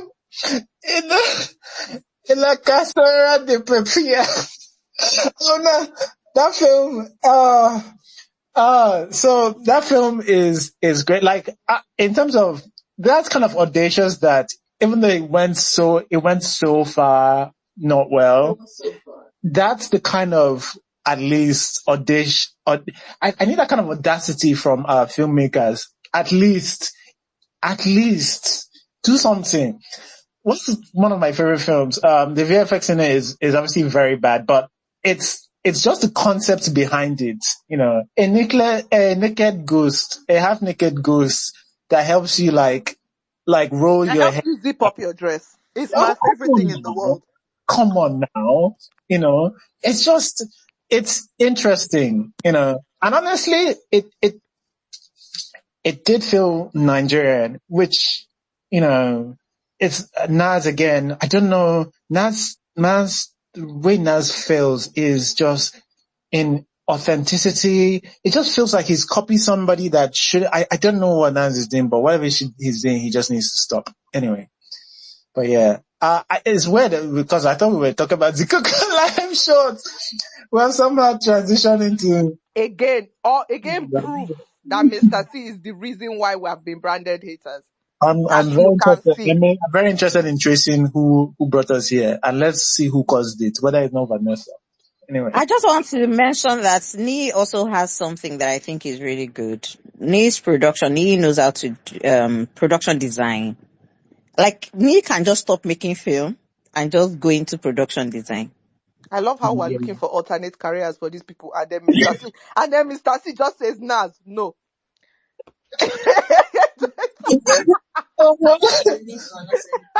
oh god, Mr. C just says Nas, no. Other people were like, perhaps you can Because consider this. do you know, remember that film? Is it Superstar? That one with Nancy Simeo, that one, they were creating one Bollywood film like that. The way that film was graded in this tinsel town-ish thing going on, I said, Nee, you have eyes, oh, and you sabi this production design business sometimes, and production, overall. Maybe, pack your tent and put it there. You two don't write, don't direct. Just, even just pack your tent. I will man for never the forget job, that mascara. That man mascara for the has been my dream from Superstar. yeah, yeah. Even the man for the job. I remember. I just thought that film was really pretty looking. And even in times where it might not have felt appropriate, but it was very pretty. And It was very pretty. yeah, There was one. There was one part where I think, see, I very always remember my girl Sunshine. I think she was like a journalist or something in one scene there, is right? written one, yes. And the man for a job. And I thought it was everything, and it makes it's believable that this is a set for a blah blah blah for. As in, I'm like, sometimes me, just you sabi this. This is your work. This is Yeah. your God calling. For someone that has been Sorry, I have a question. before, Sorry, I don't know this Nas person. What films have they made? I'm just very a curious at Lagos this love point. story. That way. That we Keep it A that way. The Lagos love perfect story. arrangements. The perfect arrangement. Oh God, I watched the Lagos Love Story. Okay. Okay, The sorry. perfect arrangement. Further My ahead. Go own is ahead. Sorry. anytime you people see co-written by Nas or Nuzo, run away. ha, That's Yeah. all I have to say. Run. Just Enter, to scatter. buttress my point, Still Human says a Lagos love story might be the worst Nollywood I've seen this year yet. What a disappointment of a movie. And now, if you go and see again, I don't mean to preach the anti-gospel of Nas, but really, if you look at the guy's discovery, I don't think anybody holds a candle to such a bad set of films. The Perfect Arrangement. You see, who's the boss or something like that. That's one with Funke Akindele and Nengi Adoki. Is it Far From? It reminds me of Far From Home. The name I can't remember what the actual name is. they made But Far From Home. Yeah, they made Far From Home. It wasn't blocked. it was Ink Blood, Far From Home. Okay. Yeah, but he didn't direct it. Unfortunately, might as well. Wait, the Far From, no, not Far From Home. Sorry, not Far From Home. I'm thinking about, there's another one, Funke Akindele, but Nengi Adoki was like, it it had this guy. What's his name? This guy from my favorite Nollywood detective film, Weather for I Two. know which one you're What's his talking name? about. What's his name? Is it SODK. SODK? Had SODK. SODK was like a bodyguard. I remember him pointing gun in that. That's all I remember from that. Eh? Yeah. Film wo lele Is it báyìí? no I way remember. through? Are you talking Is about it the No Way Through? No way through. Sorry, I was so far from. Oh my god, I blocked that from memory. Yeah. That film, he did that film as well. that's That film's. directed? Yeah, that's true. Oh god, You know, SODK. I just went to all the films that he directed and the ones that he even made. I don't know how to say this except in Yoruba. Shagbeloju yoyo. I don't know if anybody has interpretation for you. But these films are all the films they are. And I saw. That's not the word. You know, shiny rapper. Oh. And if you have not seen Shiny Rapper before, you'll be so happy and then you unravel it. As in everything just feels so, it's like bad fluff. You know how people say, oh, there's a lot of fluff here. This is like badly written. I don't know, Yeah. man. Yeah. Yeah. Anyway, I don't mean to turn this into a Nas Can warning, I give him his but flowers though? on a different space, sure. But No, I no, actually think go he's ahead, one go of ahead. the biggest executives in the industry. Maybe he should really leave writing and directing to some other person, but he does understand the business because currently the biggest distribution company that we have in the country, Film One or Film House Group, was one of the guys that came together to bring it to life, and then Ink Block Studio, they as of last year, they had the most. Even I don't want to talk about the production, but they had the most production, and they really raked in a lot. Unfortunately. I So don't. when it I, comes to the business, So wait, aside from being big, I agree. Like, it is one of the bigger production sort of companies in Nigeria for filmmaking. I don't yeah, even get a big deal again in the box office. It's I probably also the reason why that's streamers left in the first place too. So what are we saying? Clock it. hey, God damn, Clock it. ah, okay.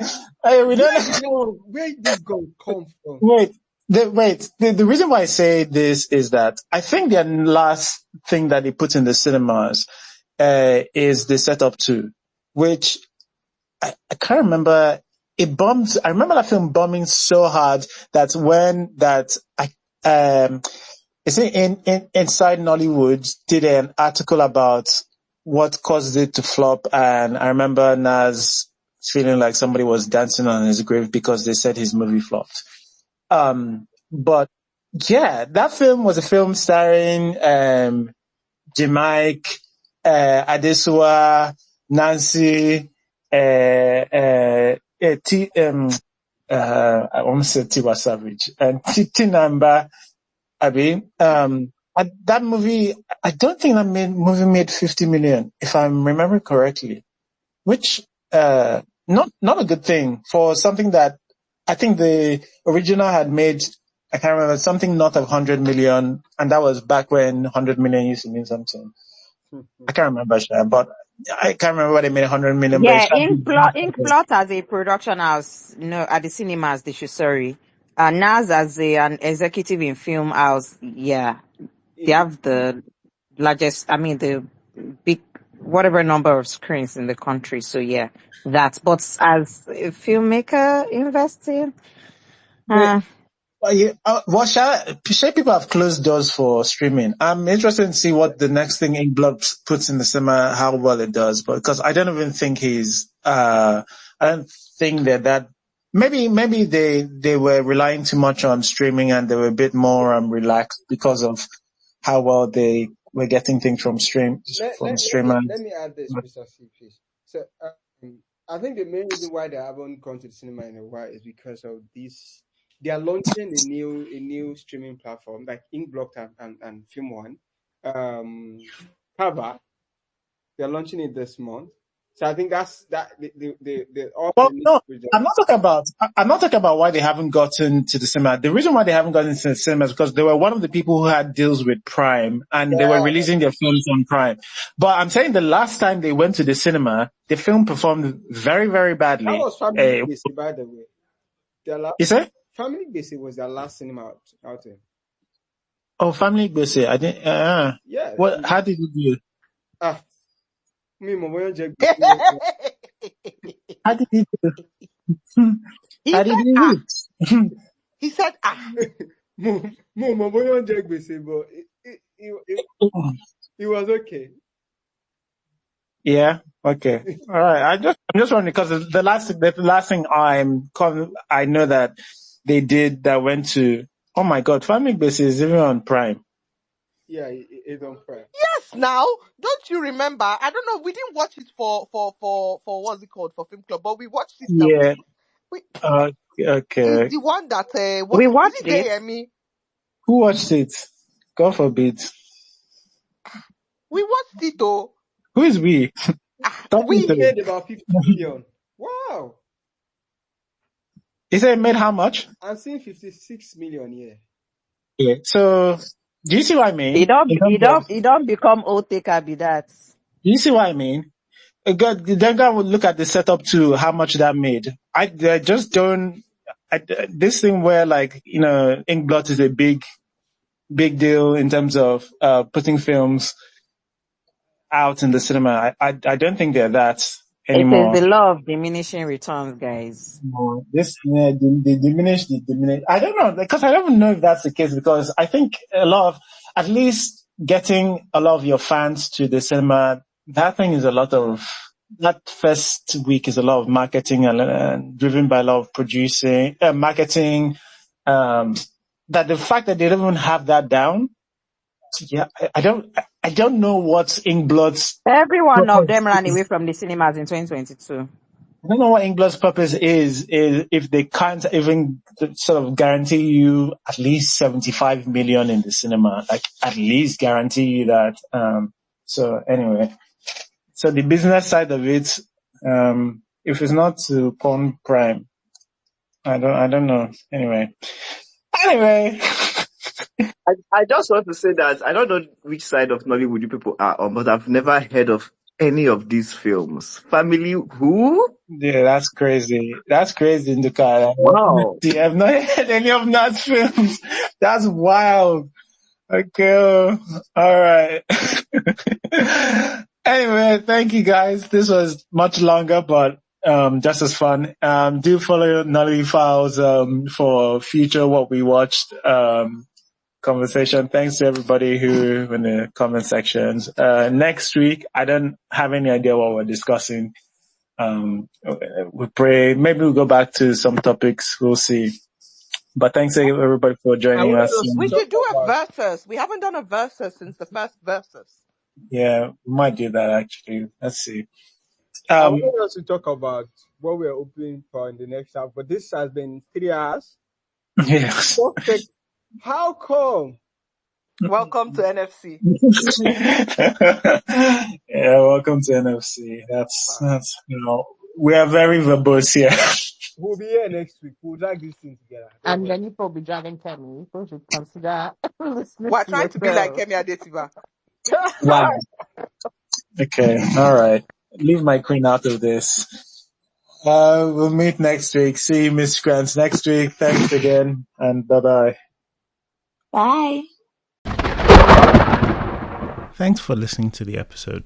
If you enjoyed listening and would like to join live, just follow us on Twitter at Iroko Critic and join us every Sunday, 6 p.m. West African time on our spaces.